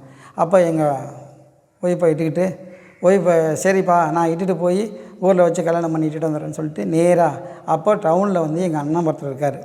எங்கள் அண்ணன் இருக்காருன்னா அவர்கிட்ட போனால் அவர் செய்வாருங்கிற ஒரு மனசில் இருந்தது. அதனால் நேராக இட்டுட்டு போய் அங்கே அண்ணன்ட்ட ராத்திரிக்கு இட்டுட்டு போனேன். இது யார் பண்ணார், அண்ணா நான் இது மாதிரி நான் கல்யாணம் பண்ணிக்க பொண்ணு நான் இட்டுட்டு வந்திருக்கேண்ணா அப்படின்னு சொன்னாங்க. சரி என்னடா இப்படி பண்ணிட்டியே அப்படின்னு சொல்லிட்டு, சரி எங்கள் அப்பா அம்மாலாம் கூப்பிட்டு நைட்டு கூப்பிட்டு வச்சு பேசி, சரி என் வீட்லேயும் கேட்டு, சரிப்பா சம்மதம்மா, உனக்கும் சம்மதம் தானம்மா அப்படின்னாங்க. சரி சம்மதம் தான்னாங்க. சரி சம்மதிச்சு எங்களுக்கு 2 பேருக்கும் அங்கேயே ஒரு விக்கிரக கோயிலில் வச்சு கல்யாணம் பண்ணாங்க. கல்யாணம் பண்ணி முடிச்சுட்டு திரும்பி மெட்ராஸுக்கு வந்துட்டோம். மெட்ராஸுக்கு வந்துட்டு திரும்பி அந்த கம்பெனியில் வேலை பார்க்குறேன். வேறு எங்கேயும் தெரியாது, அந்த கம்பெனியில் வேலை பார்த்துக்கிட்டு இருக்கும்போது திடீர்னு கம்பெனியில் வேலை பார்த்துட்டு இருக்கும்போது எனக்கு ஃபஸ்ட்டு ஒரு குழந்தை பிறந்தது, 2வது ஒரு குழந்தை பிறந்து, மொத்தம் எனக்கு 3 பசங்க. 4 வயசு ஒன்று, 2 வயசு ஒன்று. அப்போ தான் ஒரு குழந்தை பிறந்துட்டு இருக்கும்போது, அப்போ நான் வேலைக்கு போயிட்டு டெய்லி வேலைக்கு போயிட்டு வரேன். வீட்டில் இருப்பாங்க இவங்க. வீட்டில் இருந்துட்டு அப்படியே குழந்தைய பார்த்துட்டே இருப்பாங்க. அப்போ ஒரு நாள் என்ன பண்ணேன், வேலைக்கு போகும்போது திடீர்னு நாங்கள் அந்த சின்ன வயசில் செஞ்ச பாவம் குற்றம் குறைகள், பீடி சிகரெட்டு, கஞ்சா கிடையாது, பீடி சிகரெட்டு தண்ணி இப்படின்னு அடித்த அந்த பழக்கம் கொஞ்சம் கொஞ்சமாக நாளுக்கு நாள் இந்த இருதயத்தை பாதிச்சிச்சு. எந்த நேரமும் ஆன்ஸு சிகரெட்டு எந்த நேரமும் என் வாயில் இருந்துக்கிட்டே இருக்கும். ஒரு நேரம் கூட இல்லாத நேரம் இருக்காது. ஆனால் எவ்வளவோ சொல்லி நிறைய பேர் சொல்லி பார்ப்பாங்க, ஏன்டா இப்படி இருக்கேன்னு. என்னால் இருக்க முடியல, நான் என்ன பண்ணுறது அப்படின்னு. அது நாளுக்கு எனக்கு உடம்பில் ரொம்ப இந்த இருதயத்தெல்லாம் ரொம்ப இதாகிடுச்சு. இருதயம்னா கெட்டு போயிடுச்சு. அப்போ எனக்கு தெரியல. ஒரு நாள் திடீர்னு வேலைக்கு போகிறேன், காலையில் 8 மணிக்கு வேலைக்கு போகிறேன். திடீர்னு நெஞ்சு வலி அப்போ தான் ஸ்டார்ட் ஆகுது. நெஞ்சு வலி ஸ்டார்ட் ஆன பிறகு சரின்ட்டு நேராக டாக்டர்கிட்ட ஓடி முதல்ல பார்க்குறேன். பார்த்துட்டு இங்கேருந்து ஓடிக்கிட்டே இருக்கேன். கொஞ்சம் தூரம் போனோடனே ஒரு சின்ன, அதாவது ஒரு மீடியமான ஹாஸ்பிட்டலு, கவர்மெண்ட் ஹாஸ்பிட்டலு. அந்த ஹாஸ்பிட்டலுக்கு போகிற, நீ வர கண்டிஷனு சரியில்லைப்பா, நீ நெஞ்சை பிடிச்சிட்டா, என்ன விஷயம்னா நீ நெஞ்சு வலிக்குது அப்படின்னு ஓடி உழுந்து பிறல்றேன். அப்போ அவங்க சொன்னாங்க, நீ நேராக ஜிஹெச்சுக்கு போயிடுப்பா, அங்கே தான் நல்ல ஸ்பெஷலிஸ்ட்லாம் இருக்குது, நெஞ்சு வலிக்கெல்லாம் இங்கே எதுவும் பார்க்க முடியாதுன்னு சொல்லிட்டு அவங்க ஒரு 2 மாத்திரை கொடுக்குறாங்க. 2 மாத்திரைன்னா ஜெல்சல் மாத்திரை. அந்த ஜெல்சல் மாத்திரையை எடுத்து சாப்பிட்டுக்கிட்டே நேராக கிட்டத்தட்ட ஒரு 15 கிலோமீட்டர் ஓடுறேன் பெரிய ஹாஸ்பிட்டலுக்கு. எனக்கு இந்த சாவு பயம் எதுவுமே தெரியல. எதுவுமே தெரியல. ஆனால் ஓடி நேராக ஹாஸ்பிட்டலுக்கு போகிறேன். ஹாஸ்பிட்டலுக்கு போய் நிறைய டாக்டர் சுற்றி உட்காந்துருக்காங்க. ஓடி அந்த டாக்டரை போய் உட்காந்து விழுந்த, ஆண்டவரே டாக்டரை எனக்கு ஆபதம் பண்ணுங்கள், எனக்கு நெஞ்சு வலி தாங்க முடியல, நான் சாவ போகிறேன் அப்படிங்கும்போது, தம்பி உடனே அந்த டாக்டர் என்ன பண்ணார், என் கையை பிடிச்சி பார்த்துட்டு, தம்பி கொஞ்சம் வெயிட் பண்ணுப்பா, ஏம்மா உடனே இவங்களை கூப்பிட்றாங்க, யாரை நர்ஸை கூப்பிட்டு, ஏம்மா ப்ரெஷர் ஓவராக இருக்குது, 2 மாத்திரை எடுத்துகிட்டு வாங்கன்னு சொல்லி ப்ரெஷரை மாத்திரை கொடுத்து ஒரு கிளாஸ் தண்ணி கொடுத்து அவரை கொஞ்சம் நாளைக்கு உட்கார வைங்க அப்படின்னு அந்த டாக்டர் சொல்கிறாரு. அப்போ எனக்கு 2 மாத்திரை கொடுத்து கொஞ்சம் நாளைக்கு உட்கார வச்சுருக்காங்க. நான் நெஞ்சை பிடிச்சிட்டு உட்காந்துருக்கேன். அப்போ அந்த மாத்திரையை சாப்பிட்ட உடனே கொஞ்சம் எனக்கு மாத்திரையை சாப்பிட்டுட்டு திரும்பி மேலே 2 ஜெல் இந்த மாத்திரை டைஜின் மாத்திரை கொடுக்குறாங்க. அந்த மாத்திரையை சாப்பிட்டு சப்பிகிட்டே இருக்கேன். வலி கொஞ்சம் பரவாயில்லாத மாதிரி இருந்தது. அப்போ சரி இருக்கட்டும் அப்படின்னு சொல்லிட்டு டாக்டர்கிட்ட போய் செக் பண்ணும்போது டாக்டர் வந்து இப்படி சட்டையை திறந்து கையை வச்சு பார்த்தாரு. கையை வச்சு பார்க்கும்போது இந்த இடம் அப்படியே கையை வைக்க முடியல, இவ்வளோ பெருசு வீங்கியிருக்கு. இவ்வளோ பெருசு வீங்கின பிறகு அவர் டாக்டர் சொன்னார், என்னப்பா இப்படி இருக்குது, சரி ஒரு இசிசி எடுக்கலாம். இசிசிலாம் வேணாம், இசிசி எடுத்துடா ஃபஸ்ட்டு அப்படின்னு சொல்லிட்டு இசிசி எடுத்தாங்க. இசிசி எடுத்துகிட்டு சரி இதெல்லாம் எடுக்க முடியாது, டைரெக்டாக எக்கோ எடுத்து பார்த்துடலாம், இது என்ன பண்ணுதுன்னு எக்கோ எடுத்து பார்க்கலாம் அப்படின்னு சொல்லிட்டு எக்கோ எடுக்கிறாங்க. எக்கோ எடுக்கிறதுக்காக எழுதி கொடுக்குறாங்க. எக்கோ மிஷினு வேலை செய்யலை. டாக்டர் என்ன சொல்கிறாரு, எக்கோ எடுத்து தான்ப்பா பார்க்கணும், எக்கோ மிஷின் வேலை செய்யலைன்ட்டாங்க. அதனால் ஒரு 3 நாள் கழிச்சு வா, 3 நாள் கழிச்சு நான் உனக்கு மாத்திரை தரேன் அப்படின்னு சொல்லிடுறாரு. சரின்ட்டு நான் 3 நாளுக்கு மாத்திரை வாங்கிட்டு நேராக வீட்டுக்கு வந்துடுறேன். வீட்டுக்கு வந்து ஒய்ஃப்கிட்ட யாருக்கிட்டுமே சொல்லாமல் இருந்துட்டு 3 நாள் கழிச்சு திரும்பி நான் எக்கோ எடுக்கிறதுக்கு போகிறேன். போன உடனே அந்த டாக்டர் எழுதி கொடுக்குறாரு. எக்கோ எடுக்கிறது எக்கோ ரூமுக்கு போகிறேன். எக்கோ ரூமில் போய் எனக்கு டெஸ்ட் பண்ணி கேமரா வச்சு பார்க்குறாங்க. கேமரா வச்சு பார்க்கும்போது என்னுடைய இருதயம் வந்து அப்படியே கரெக்டாக அந்த கம்ப்யூட்டரில் தெரியுது. அப்படியே என்னுடைய இருதயம் அப்படியே சீழும் ரத்தமும் கலந்து நல்லா இவ்வளோ பெருசு அப்படியே ரத்தம் கட்டி போன மாதிரி இருக்குது. அப்போ அந்த டாக்டர் கேட்டார், என்னப்பா இப்படி இருக்குது, நீ இவ்வளோ நாள் எப்படி நீ உயிரோட இருந்த, உன் ஆற்று வெடிக்கிற கண்டிஷனில் இருக்குது, இவ்வளோ நாளாக உனக்கு ஒரு சின்ன இது கூட தெரியலையாண்ணா? ஐயா டாக்டர் எனக்கு தெரியலைங்க, இன்றைக்கி தான் வலி வந்தது, ஒரு 2 நாளுக்கு முன்னாடி தான் வலி வந்த பிறகு தான் நான் உங்கள்கிட்ட வந்து அழுதுட்டு வந்தேன் அப்படிங்கும் போது, சரிப்பா இதை நான் ஒன்றும் செய்ய முடியாது தம்பி, இதுக்கு ட்ரீட்மெண்ட் கிடையாது, உன் ஆற்று இருக்கிற கண்டிஷனில் ட்ரீட்மெண்ட் பண்ணாலும் செத்துருவேன். இப்படி ஏதாவது அந்த ஆற்றுக்கு வேறு ஏதாவது ஃபங்க்ஷன் அந்த ஆற்று வேறு ஏதாவது உள்ளே ஏறினாலும் அது தாங்கக்கூடிய கெப்பாசிட்டி இல்லை, அதனால் நீ இறந்துருவேன், ட்ரீட்மெண்ட் பண்ண முடியாது, ஒரே ஒரு ட்ரீட்மெண்ட்டு கடவுளால் மாத்திரம்தான் முடியும் அப்படின்ட்டார். சரின்ட்டு என்ன பண்ண முடியும், கடவுளால் மாத்திரம்தான் முடியும், நீ வீட்டுக்கு போயிடுப்பா, வீட்டுக்கு போய் ஏதாவது நல்லது கெட்டதை வாங்கி சாப்பிட்டுட்டு சந்தோஷமாக இரு, ஆனால் உனக்கு கேரண்டி சொல்ல முடியாது, இப்போயா எப்போயா அப்படிங்கிறத சொல்ல முடியாது அப்படின்ட்டார். சரின்ட்டு ஒன்றுமே சொல்ல முடியல, என்ன டாக்டர் சொல்கிறீங்க, என்னை ட்ரீட்மெண்ட்டே கிடையாதா அப்படின்னு நான் கேட்குறேன். அப்போ சொல்கிறாரு, எப்பா உன் இருதயம் அழிவு போச்சுப்பா, ட்ரீட்மெண்ட் பண்ண முடியாது, ஆனால் ஒன்று, நீ இவ்வளோ நாள் இருந்தது ஏதோ கடவுளோட கிருபையில் தான் இருந்திருக்க, இன்னும் இதுக்கு மேலே நீ இருக்கணும்னா எங்கள் கையில் யார் கையில் இல்லை, எந்த டாக்டர்கிட்ட போனாலும் எந்த ஹாஸ்பிட்டல் போனாலும் உனக்கு ட்ரீட்மெண்ட் கிடையாது, உனக்கு முடிஞ்சால் கடவுள் தான் காப்பது பண்ணணும், நீ வீட்டுக்கு போயிடுப்பா, முடிஞ்சால் யாருக்கிட்டையும் சொல்லாத. அப்போ என்னை கேட்டாங்க, உனக்கு கல்யாணம் ஆகிடுச்சாண்ணா? கல்யாணம் ஆகிடுச்சையா, 3 குழந்தைங்க இருக்குது அப்படின்னா, நீ தயவுசெய்து வீட்டில் சொல்லாதப்பா, சொல்லாத, சொல்லி இது வந்து ட்ரீட்மெண்ட் பண்ணுற நிலைமைக்கு இல்லை, உன்னோட லைஃப் இதுதான், உன்னுடைய விதி எப்படியோ அப்படி தான் முடியும், ஆனால் கேரண்டி கிடையாது, இன்றைக்கே நாளைக்கா இன்னும் 10 நாளா 20 நாளா 1 மாதமா 2 மாதமா இருக்கிற வரலையும் கடவுளோட கிருபை தான்ப்பா அப்படின்ட்டார். சரின்ட்டு அப்படியே நேராக வந்தோம். அப்போ வீட்டில் சொல்லலை, என்ன பண்ண முடியும், ஒன்றும் பண்ண முடியாது, சரி நமக்கு சாவு அப்படின்ட்டு இருக்கிறோம். அப்போ அப்படியே நாள் கடந்து போயிட்டே இருக்கும்போது எனக்கு திரும்பி எங்கள் கடவுளை ஏதோ தெரியல, ஆனால் இந்த கடவுள் தான் காவதம் பண்ணலாம் தெரியல. அப்போ நான் ரட்சிக்கப்படலை, எந்த கடவுளும் என்னை காவதம் பண்ணலாம் தெரியல. அப்படியே நாளுக்கு நாள் அது அப்படியே கொஞ்சம் சரியாச்சு. டெய்லி நான் வேலைக்கு போயிட்டு வருவேன். நாங்கள் ஒரு வசதி இல்லை, ரொம்ப ஏழ்மைப்பட்ட நான் நினச்சேன், ஒரு ஆள் தான் சம்பாதிக்கணும், பசங்க 3 குழந்தைங்க. அப்போ வந்து ஒரு 10க்கு 10 வீட்டில் நாங்கள் ஒரு ஷீட்டு போட்ட வீட்டில் ஒரு 10க்கு 10 600 வாடகை கொடுத்துட்டு அந்த வீட்டில் தங்கியிருக்கோம். அப்போ அந்த மே மாதம் வெய்ய தாங்க முடியாத, தாங்க முடியாத வீட்டில் பசங்களுக்கெல்லாம் உடம்பு ஃபுல்லாக அப்படியே பழுத்து கொப்பளம் கொன்னி அப்படியே உடம்பு ஃபுல்லாக பார்க்குறதுக்கு வெய்ய தாங்க முடியாத அப்படியே கொப்பளம் வந்துச்சு. கொப்பளம் வந்து ஒரு நாள் நைட்டு வேலைக்கு போயிட்டு வந்து இப்படி பார்க்குறேன், அப்படியே என்ன உடம்புலாம் இப்படி இருக்குது, பசங்களுக்கு என்ன இது மாதிரி இருக்குது அப்படின்னு கேட்கும்போது அவர் சொல்கிறாங்க, வெய்ய தாங்கலம்மா. எங்கள் வீட்டில் சொல்லுவாங்க, செல்லம்மான்னு கூடுவாங்க என்ன, அப்போ வெய்ய தாங்கலை செல்லம்மா, என்ன பண்ணுறது, பசங்க துடிக்குது பகலில், ரொம்ப கஷ்டமாக இருக்குது, பாவமாக இருக்குது, நீ வேலைக்கு போயிடுற, இந்த பசங்களை வச்சுட்டு ரொம்ப கஷ்டமாக இருக்குது, எனக்கு ரொம்ப மனவேதனையாக இருக்குங்கும் போது, அப்போ என்ன செல்லாமல் பண்ணுறது, நம்மளால் முடியலையே, வேறு ஏதாவது ஒரு வீடுக்கு போகணுன்னாலும், ஒரு தளம் போட்ட வீடுக்கு போகணுன்னா 2000 3000 அட்வான்ஸ் கேட்பாங்க, 1000 1500 வாடகை கேட்பாங்க, நம்மளால் எப்படிம்மா கொடுக்க முடியும், சரி நம்மளுக்கு கடவுள் விட்ட விதி தான், சரி எப்படியாவது பாரு, இன்னும் கொஞ்சம் நாள் தானே, அதுக்கப்புறம் மழை நாள் வந்துடுமே அப்படின்னு சொல்லிட்டு இருக்கிறேன். மழை நாள் சொல்லிட்டு வந்துருக்குமே, திரும்பி இருக்க வெயில் அதிகமாகிடுது. வெயில் அதிகமானோடனே வீட்டிலே இருக்க மாட்டாங்க. ஒரு நாள் நான் வீட்டில் இருக்கிறேன், வேலை இல்லை. ஒரு நாள் நான் வீட்டில் இருக்கும்போது பார்க்குறேன், என்னால் உட்காரவும் முடியல. அப்படியே குழந்தை துடிக்கிறத பார்த்தா தாங்க முடியல. குழந்தை அப்படியே துடிக்குது. அதை தூக்கிட்டு என் ஒய்ஃப் எடுத்து தென்னை மரம் இருக்குது, அந்த தென்னை மரத்தை கீழே வச்சுட்டு உட்காந்துருக்காங்க. உள்ளே நொழிய முடியல. அப்படி பார்த்திங்கன்னா அந்த சீட்டு வந்து ஒரு 10 ஒரு இதோ அப்படியே கை எட்டினா அப்படி அவ்வளோ தூரத்தில் இருக்குது. ரொம்ப ஹைட்டாக இருந்தால் கூட ஹீட்டு தெரியாது. அப்படி தலையை எட்டினா இடிக்கும், அப்படியே இடத்துல இருக்குது. சரி என்னடா பண்ணுதுன்னா, அப்போ நாங்கள் வச்சுட்டு வெளியில் உட்காந்துருக்கும் போது பக்கத்தில் வீட்டிலேருந்து ஒரு அக்கா வந்தாங்க. என்னப்பா எல்லாம் வெளில உட்காந்துருக்கீங்க, வேலைக்கு போகலையா? நாங்கள் இல்லைக்கா இது மாதிரி இருக்குது அப்படின்னு சொல்லிட்டு இருந்தோம். அப்போ இருக்கும்போது நாங்கள் என்ன பண்ணோம், எங்கள் குழந்தைய பார்த்தாங்க. என்னம்மா உடம்புலாம் அக்கி மாதிரி இருக்குது, உடம்புலாம் அக்கி மாதிரி இருக்குது, ஏன் அப்படி இருக்குது, இந்த வெய்ய தாங்கலையோ?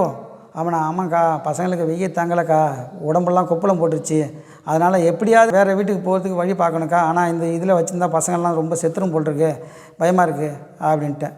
அப்போ என்ன பண்ணாங்க, தம்பி நான் ஒரு ஐடியா சொல்கிறேன் கேளு. நீ இந்த எதிர்த்தால ஒரு வீடு இருக்க, அந்த வீடு இப்படியா, அந்த வீடு வந்து இந்த வீடுப்பா கிறிஸ்டின் வீடு. நீ அந்த வீட்டில் யாரும் இல்லை, காலியாக இருக்குது. ஆனால் அந்த வீடு வந்து ஒரு கிறிஸ்டின் பாஸ்டர்கிட்ட சாவி இருக்குது, அவர் தான் அந்த வீட்டு கார்டியனு. அவர்கிட்ட போய் நீ கேட்டினா அவங்க தருவாங்கப்பா. நீங்களும் வந்து மாதாசாமி கும்பிட்றவங்க தானே, மாதாசாமி தானே கும்பிடுவீங்கன்னு சொன்னீங்க, அதனால் நீங்கள் போய் கேட்டிங்கன்னா கொடுப்பாங்கப்பா அப்படின்னு சொல்கிறாங்க.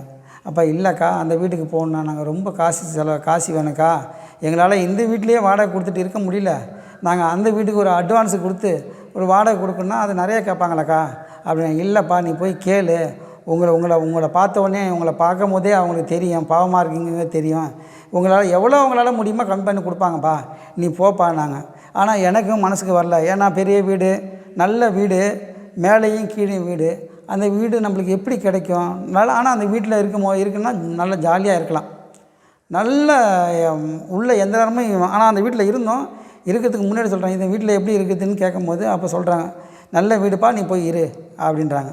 அப்போ இவர் எப்போ வருவார், ஏன்னா இவர் எங்கே இருக்கார் பாஸ்டர் அப்படிங்கிறது எங்களுக்கு தெரியாது. எப்படியா இருந்தாலும் இங்கே வீட்டுக்கு வருவார், வர அன்றைக்கி தான் நம்ம பார்க்க முடியும். அவங்க சொன்னாங்க அவர் வந்து 1வது தெருவில் இருக்காருப்பா, ஆனால் நீங்கள் அவர் இப்போ ஒரு நாளைக்கு ஒரு வாட்டிக்காவது எப்படியாவது வருவார், வந்து இங்கே பார்த்துட்டு தான்ப்பா போவார், நீ வரும்போது பாருப்பா அப்படின்னாங்க. அப்போ நாங்கள் போகிறோம். அப்போ தான் நாங்கள் ஆண்டவருக்குள்ளேயே என்ட்ராக போகிறோம். அப்போது அந்த பாஸ்டர் வராரு. பாஸ்டர் வரும்போது நான் போகிறேன், ஐயா, அப்போ ஸ்தோத்திரம்லாம் சொல்ல தெரியாது, ஐயா வணக்கம் ஐயா அப்படின்னா. தம்பி உனக்கு என்னப்பா என்ன வேணும்ப்பானார். ஐயா அப்போ நான் உடனே எங்கள் வீட்டில் கண்ணை காட்டினேன். எங்கள் வீட்டில் அந்த குழந்தைய தூக்கிட்டு என் சின்ன பையன்லாம் இட்டுட்டு வந்தாங்க. ஐயா எங்கள் குழந்தைலாம் ரொம்ப அந்த வீட்டில் இருந்துட்டு ரொம்ப கஷ்டப்படுது ஐயா, வெய்ய தாங்க முடியல, உடம்பு ஃபுல்லாக குப்பளம் வந்துச்சு, ரொம்ப பச்சை குழந்தைங்க ஐயா, தாங்க முடியல, இந்த வீடு உங்கள் கையில் இருக்குதுன்னு சொன்னாங்க, நீங்கள் இந்த வீட்டை கொடுத்தீங்கன்னா நாங்கள் வந்து இங்கே இருந்துக்குவோம் ஐயா அப்படின்னு சொன்னேன். தம்பி நீ கிறிஸ்டினான்னாங்க. இல்லை ஐயா கிறிஸ்டின் இல்லை, ஆனால் மாதாசாமி கும்பிட்டுட்ருக்கேன் ஐயா. சரி மாதாசாமி கிறிஸ்டின் தான்ப்பா, நீ ரோமன் கத்தோலிக் தான், சரி பரவாயில்ல, இருந்தாலும் உங்கள் பசங்களெலாம் கூப்பிட்டேன். பார்த்தோன்னே என்னப்பா இப்படி வச்சுக்கிட்டு இருக்க அப்படின்னாரு. ஆமாய்யா வேறு வழி இல்லை, என்ன பண்ண முடியும், நாங்கள் ஏழ்மைப்பட்டனாங்க தானே அப்படின்னு கேட்கும்போது அவர் சொல்கிறாரு, சரிப்பா நீ இது வீடு என்னதில்லை, என்னுடைய கண்ட்ரோலில் இருக்க வீடு, அது வந்து ஒரு தால்சித்தார் வீடுப்பா, அந்த வீட்டில் என் கண்ட்ரோலில் தான் இருக்குது, ஆனால் நான் சொன்னால் கொடுப்பாங்க, நீ சாயந்தரமாக நான் 1வது தெருவில் சபை வச்சுருக்கேன், நீ அங்கே வா, நான் கேட்டுட்டு சொல்கிறேம்மா. நான் இல்லையா எனக்கு தெரியாது, நான் வர முடியாது, நீங்கள் கேட்டுட்டு வாங்க ஐயா அப்படின்னா. அப்போனா தம்பி நான் உன்னை இந்த வீடுக்கு ஹெல்ப் பண்ணணுன்னா நீ எங்கள் சர்ச்சுக்கு வந்தோன்னப்பா, இதுலேருந்து நீ வந்துடு, உனக்கு நல்ல முன்னேற்றத்தை ஆண்டவர் காமிப்பார் அப்படின்னு சொன்னார். அப்போ சரிங்க ஐயா, எப்படியாவது நம்ம அந்த வீட்டுக்கு போயிடணுமே, புள்ளியில் வச்சுட்டு தாங்க முடியல, சரிங்க ஐயா நான் இப்போ வந்துடுறேன் ஐயா சர்ச்சுக்கு, எனக்கு எப்படியாவது இந்த வீட்டை ரெடி பண்ணி கொடுங்க ஐயா அப்படின்னா. சரிப்பா நான் வீட்டுக்கு நான் ரெடி பண்ணி தரேன், நீ இதுலேருந்து எங்கள்கிட்ட சபைக்கு வந்துடணும், எங்கள் சபையில் வந்து நான் உனக்கு எல்லாமே நான் செஞ்சு தரேன், என்னால் முடிஞ்ச உதவி நான் செய்கிறேன் அப்படின்னு சொல்லிட்டாரு. சரிங்க ஐயா அது போதும் அப்படின்னு சொல்லிட்டு ரொம்ப சந்தோஷமாகிடுச்சு. அது போதும் ஐயா ரொம்ப சந்தோஷமாகிடுச்சு. திரும்பி போய் அந்த அவரை கேட்டுட்டு வந்திருக்காங்க. கேட்டுட்டு வந்தோடனே சரி கொடுங்க ஐயா, 2000 ரூபா அட்வான்ஸு, 600 வாடகை வாங்கிக்கோங்க பாஸ்டர் அப்படின்னு சொல்லியிருக்காங்க. அப்போ அவர் வர தம்பி 2000 அட்வான்ஸு 600 வாடகை சொல்லியிருக்காங்க பாருங்க ஐயா.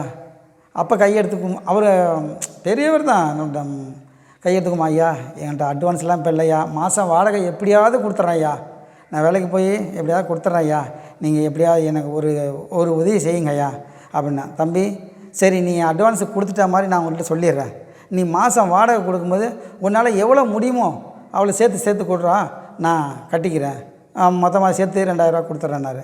சரிங்க ஐயா அப்படின்னா, சரி நீ என்ன பண்ணுற, முன்னாடி நீங்கள் உன் ஃபேமிலியை எடுத்துக்கிட்டு நேராக சர்ச்சுக்கு வா ஃபஸ்ட்டு, அதுக்கப்புறம் தான் வீடுன்ட்டார். சரின்ட்டு போகிறோம். சர்ச்சில் உட்கார வச்சு பேசுகிறாரு, இதாம்மா என் சபை, இதான்ப்பா என் சபை, நீங்கள் நான் இந்த வாரம் சனிக்கு ஞாயிற்றுக்கிழமைலேருந்து என் சபைக்கு வந்துடணும், உங்களுக்கு நான் தான் இந்த மாதிரி நீங்கள் என்றைக்கு இந்த சபைக்கு வந்து கால் எடுத்து வச்சிங்களோ அன்றையிலேருந்து உங்களுக்கு எல்லாம் நான் தான் பொறுப்பு, ஆண்டவர் இருக்கார் எல்லாத்தையும் பார்த்துக்குவார், உன் வாழ்க்கையை மாற்றிடுவாருப்பா அப்படின்னு சொன்னாங்க. சரி அப்போ எனக்கு ஒரு நம்பிக்கை வந்தது. சரி ஆண்டவர் நம்ம வாழ்க்கையை மாற்ற போகிறாரு, வீடு நல்ல வீடு கொடுக்குறாரு, போதும் அப்படின்ட்டு சொல்லிட்டு அப்போ தான் நாளைக்கு நீ காலைல வீடு காலி பண்ணிக்கப்பா, காலி பண்ணிட்டு இங்கே வந்துருன்ட்டார். ரொம்ப சந்தோஷம். ராத்திரிக்கு 9 மணிக்கு சாவி கையில் கொடுக்குறாரு. ஆனால் ₹1 இல்லாத, ஒரு அட்வான்ஸ் இல்லாத, அப்போ தான் எனக்கு ஆண்டவர் ஒரு அற்புதம் செய்கிறார். ஃபஸ்ட்டு அந்த வீட்டுக்கு எங்களை இட்டுட்டு போகிறார் ஆண்டவர். சரின்ட்டு ஆனால் வீடு ரொம்ப தூரம் இல்லை, நான் இருக்கிற வீட்டுக்கு ஏற்ற வீடு தான்.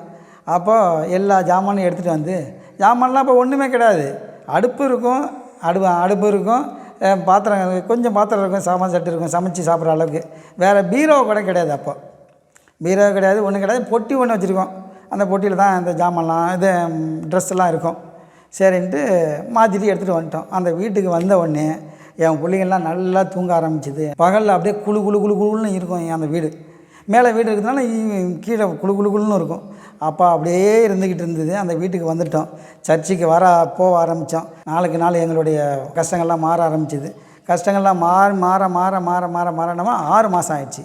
6 மாதம் ஆனவுடனே நாங்கள் அப்போ சொன்னார், இது டிசம்பர் மாதம்ப்பா, சாமுவேல் கிடையாது, அப்போ என் பேர் திருமுருகன். சரி தம்பி, இப்போது ஞானஸ்தானம் கொடுக்க போகிறோம், நீங்கள் ஞானஸ்தானம் வாங்கிக்கிறீங்களாப்பான்னாரு. சரி நான் உங்களுக்கு ஜெபம் பண்ணுறப்பா, ஆண்டவர்கிட்ட கேட்டுனார்.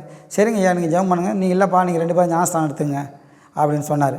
அப்போ அந்த சபையில் அவர் பேர், எங்களுடைய பாஸ்டர் பேர் வந்து பாஸ்டர் பிரபுதாஸ் OMR ஒலிவமரன்னு சொல்லுவாங்க அவர். இந்த OMRல இன்றைக்கி மெட்ராஸில் நம்பர் 1 சிட்டி எதுன்னா OMR, நம்பர் 1 ரோடு எதுன்னா OMR. அந்த OMRல ஃபஸ்ட்டு சபை, அந்த ஏரியாவில் ஃபஸ்ட்டு சபை எங்கள் சபை, அது நான் இப்போ இருக்கிற தாய் சபை, அதான் எனக்கு சபை. அவர் பேர் பாஸ்டர் பிரபுதாஸ். அவர் மூலியமாக தான் எனக்கு ஞானஸ்தானம் கொடுத்தாங்க. எனக்கு என் ஒய்ஃபும் கிட்டத்தட்ட ஒரு 20-30 பேருக்கு கொடுத்தாரு அன்றைக்கி. அதில் நாங்களும் 2 பேர் ஞானஸ்தானம் எடுத்தோம். ஞானஸ்தானம் எடுத்த உடனே நல்ல நிலைமைக்கு ஆகிட்டோம். நல்ல நிலைமைக்கு ஆனவுடனே திரும்பியும் பழைய நிலைமைக்கு வருது. எப்படி வருது, கொஞ்சம் மேலே ஏற திரும்பியும் கொஞ்ச நாள் நல்லா ஆயிடுச்சு. ஒரு வருஷம் கிட்டத்தட்ட ஒரு 6 மாதம் 8, 9, 10 மாதம் ஆயிடுச்சு. அப்போ இந்த இதெல்லாம் அந்த ஆற்று பிரச்சனைலாம் மாறி போச்சு, மறந்தே போயிடுச்சு. திரும்பியும் ஆன்ஸு சிகரெட்டு இது திரும்பி ஆரம்பித்த உடனே ஒரு நாள் திடீர்னு ராத்திரி 12 மணிக்கு, இப்போ நாங்கள் வந்து ரட்சிக்கப்பட்ட பிறகு ரொம்ப ஆண்டவருக்குள்ளே இன்வால்வ் ஆக ஆரம்பிச்சிட்டோம். இன்வால்வ் நைட்டு ஜெபம் பண்ணுறது, பைபிள் படிக்கிறது, நைட்டு இந்த ஆசீர்வாதம் டிவியை பார்த்துட்டு ரொம்ப ஆண்டவருக்குள்ளே ரொம்ப வைராக்கியமாக இருக்க ஆரம்பித்தோம். ஆரம்பிச்சுன்னா ஒரு நாள் திடீர்னு ஒரு 12 மணி இருக்கும், ஜெபம் பண்ணிவிட்டு நானும் என் ஒய்ஃபும் ஜெபம் பண்ணிட்டு படிக்க, பசங்கள்லாம் படுத்துருக்கு. திடீர்னு எனக்கு ஒரு நெஞ்சு வலிக்க ஆரம்பிக்குது. நெஞ்சு வலிக்க ஆரம்பிக்குதுன்னொடனே என்னால் நெஞ்சு வலிக்க ஆரம்பிக்கணுன்னா அதுக்கப்புறம் தான் எனக்கு அந்த ஞாபகமே வருது. ஆகா, அந்த டாக்டர் சொன்ன ஞாபகம் டக்குன்னு எனக்கு எங்கே போகுது என் சிந்தனைலாம். அந்த டாக்டர் சொன்னார், நீ இன்னும் கொஞ்ச நாள் தான் உயிரோடு இருப்ப, இதுக்கு மேலே இருக்க மாட்டேன்னு சொல்லிட்டார்ல, அந்த ஞாபகம் வருது. அந்த ஞாபகம் வந்தோடனே எழுந்திரிச்சு கையில் பைபிளை வச்சுருக்கேன். கையில் பைபிளை வச்சுட்டு நிற்க வந்து என்னால் என் பேச்சு வரல, ஆற்று நின்று அப்படியே என் ஜீவன் போகுது. அதை உடனே ஒரு 5 நிமிஷத்தில் நம்ம டக்குன்னு நெஞ்சு அடைச்சிச்சு, வார்த்தையே வரல பேசுறதுக்கு. என் ஒய்ஃபை கூப்பிட முடியல, என் பசங்களை கூப்பிட முடியல, யாரும் கூப்பிட முடியல. கை சாடைக்கு தான் காமிக்க முடியுது. கை சாடை காமிச்சா பசங்க எழுந்திரிக்கல, என் ஒய்ஃபு எழுந்திரிக்கல. என் ஒய்ஃபை தட்டுறேன், எழுந்திரிக்க முடியல, வாயை திறந்து கூப்பிட முடியல.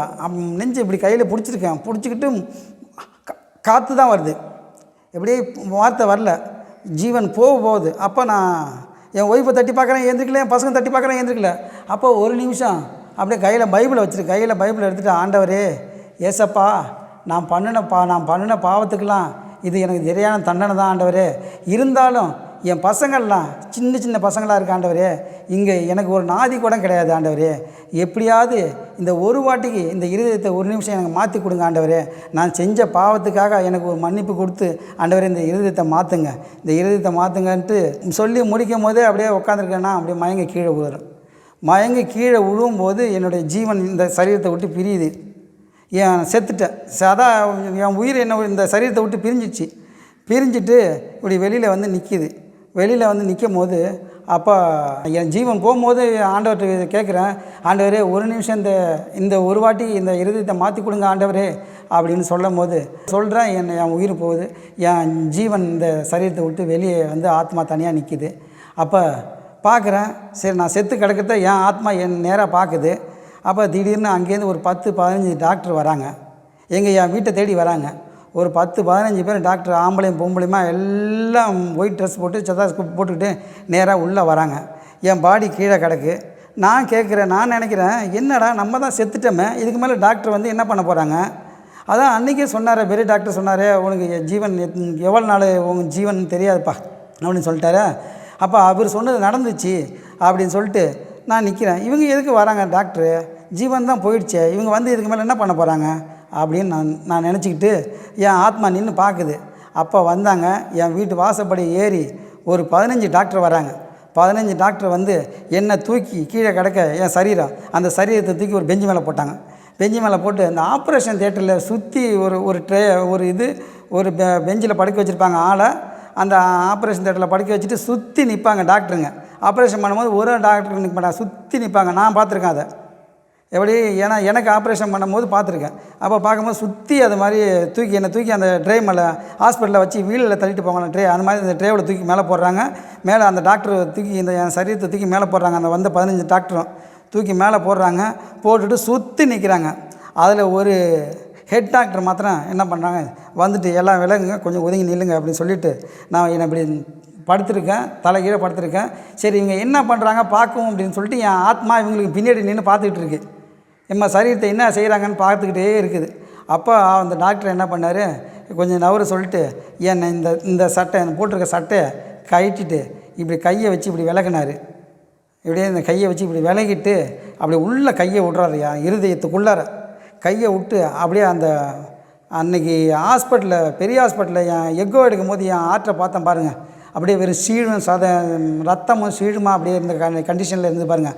அந்த கண்டிஷனில் உள்ள இருதயத்தை அப்படியே உள்ளேருந்து வெளியில் எடுத்தாருங்க.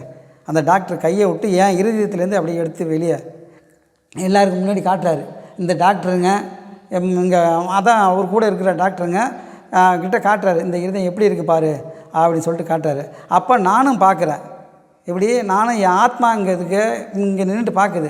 நானும் பார்க்குறேன். அப்படியே அன்னைக்கு நான் ஹாஸ்பிட்டலில் எப்படி பார்த்தோன்னோ அந்த இருதயத்தை குழன்னு அப்படியே எடுத்து ஒரு ட்ரேவில் கொண்டு போய் வைக்கிறாரு.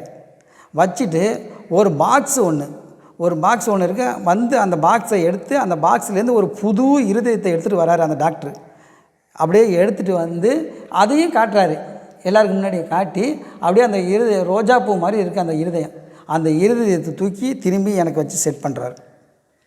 செட் பண்ணிவிட்டு உள்ளே வச்சுட்டு திரும்பி இந்த இப்படி கையை வச்சு இப்படி என் இருதயத்தை விளக்குனார்ல, அதை அப்படியே தூக்கி இப்படி மூடிட்டு நமக்கு கொடுத்த வேலை முடிஞ்சிச்சு, நீங்கள் வாங்க போகலாம் அப்படின்னு சொல்லிட்டு அந்த டாக்டர் ஒருத்தராக வெளியே போகிறார். அப்போ ஒருத்தராக வெளியே போகிற லாஸ்ட்டு டாக்டர் வெளியே போகும்போது இங்கே நின்றுட்டு இருந்த என் ஆத்மா, சரீரம் தனியாக தானே கிடக்கு, அந்த ஆத்மா போய் என் சரீரத்துக்குள்ளார நுழையுது. அப்போ நுழையும் போது எனக்கு உயிர் வந்துருச்சு. உயிர் வந்துட்டு இப்படி முழிச்சு பார்க்குறேன், ஆண்டவரே எனக்கு ஜீவனை கொடுத்துட்டிங்களா ஆண்டவரே அப்படின்னு சொல்லிட்டு இப்படி கையை வச்சு பார்க்குறேன். இதுக்கு முன்னாடி இருக்கும்போது இந்த இடத்துல கையை வைக்க முடியாது, என் ஆற்று இன்னும் பெருசு இருக்கும். இந்த இடம் லேடிஸுக்கு இருக்கிற மாதிரி இருக்கும், லெஃப்ட் சைடு மாத்திரம் அந்த ஆற்று உள்ள இடம். ஆனால் அந்த இருதயத்தை வச்சுட்டு பொறுத்துட்டு இறங்கி போகும்போது பார்க்குறேன், அப்படியே என் ஜீவன் வந்து அந்த சரீரத்தில் ஏறிடுது. ஏறின பிறகு டக்குன்னு முழிப்பு வந்து ஏந்துச்சு. இப்படி தட்டி பார்க்குறேன், ஒரு சின்ன கீறல் கூட கிடையாது. ஐயோ அப்பா, ஆண்டவர் நம்ம இருதயத்தை மாற்றிட்டாரு, ஆண்டவர் இருதயத்தை மாற்றிட்டாருன்ட்டு என் ஒய்ஃபை எழுப்புறேன். செல்லம்மா ஏந்திரி செல்லம்மா, என் இருதயத்தை ஆண்டவர் வந்து இப்போ தான் மாற்றிட்டு போகிறாரு அப்படின்னு. அப்படியே எனக்கு பயங்கர சந்தோஷம்னா, உலகத்திலே ஆண்டவர் அந்த டாக்டர் சொன்னார், உலகத்தில் பெரிய கடவுள் டாக்டர் நினச்சிட்டு இருந்தோம். ஆனால் டாக்டர் சொன்னார், தம்பி இது எங்களால் ட்ரீட்மெண்ட் பண்ண முடியாது தம்பி, இது கடவுளால் மாத்திரம்தான் உனக்கு ஆபந்தம் பண்ண முடியும் அப்படின்னு சொன்ன வார்த்தை இன்றைக்கி என் தேவன் வந்து இந்த இருதயத்தை மாற்றிட்டு போனார். இது எனக்கு இந்த செய்த அற்புதம் பெரிய அற்புதம். அப்படி இல்லைன்னா இன்றைக்கி கிட்டத்தட்ட நம் செத்து மறித்து புல்லு முளைச்சி நான் இருந்த இடம் அட்ரஸே தெரியாமல் போயிருக்கேன். என் பசங்களுக்கு தான் நான் தான் அப்பான்னு இன்ன வரையும் தெரியாமல் போயிருக்கேன். ஏன்னா அன்னைய காலகட்டத்தில் வந்து எனக்கு ஒரு சின்ன ஃபோட்டோ கிட்ட எதுவுமே கிடையாது, எப்படியே கிடையாது. ஆண்டவர் எனக்கு செய்த ஒரு அற்புதம் இந்த இருதயத்தை மாற்றி கொடுத்தாரு. தேவ ஜனமே, சகோதர சகோதரிகளே, இதை நல்லா கேட்டுக்குங்க.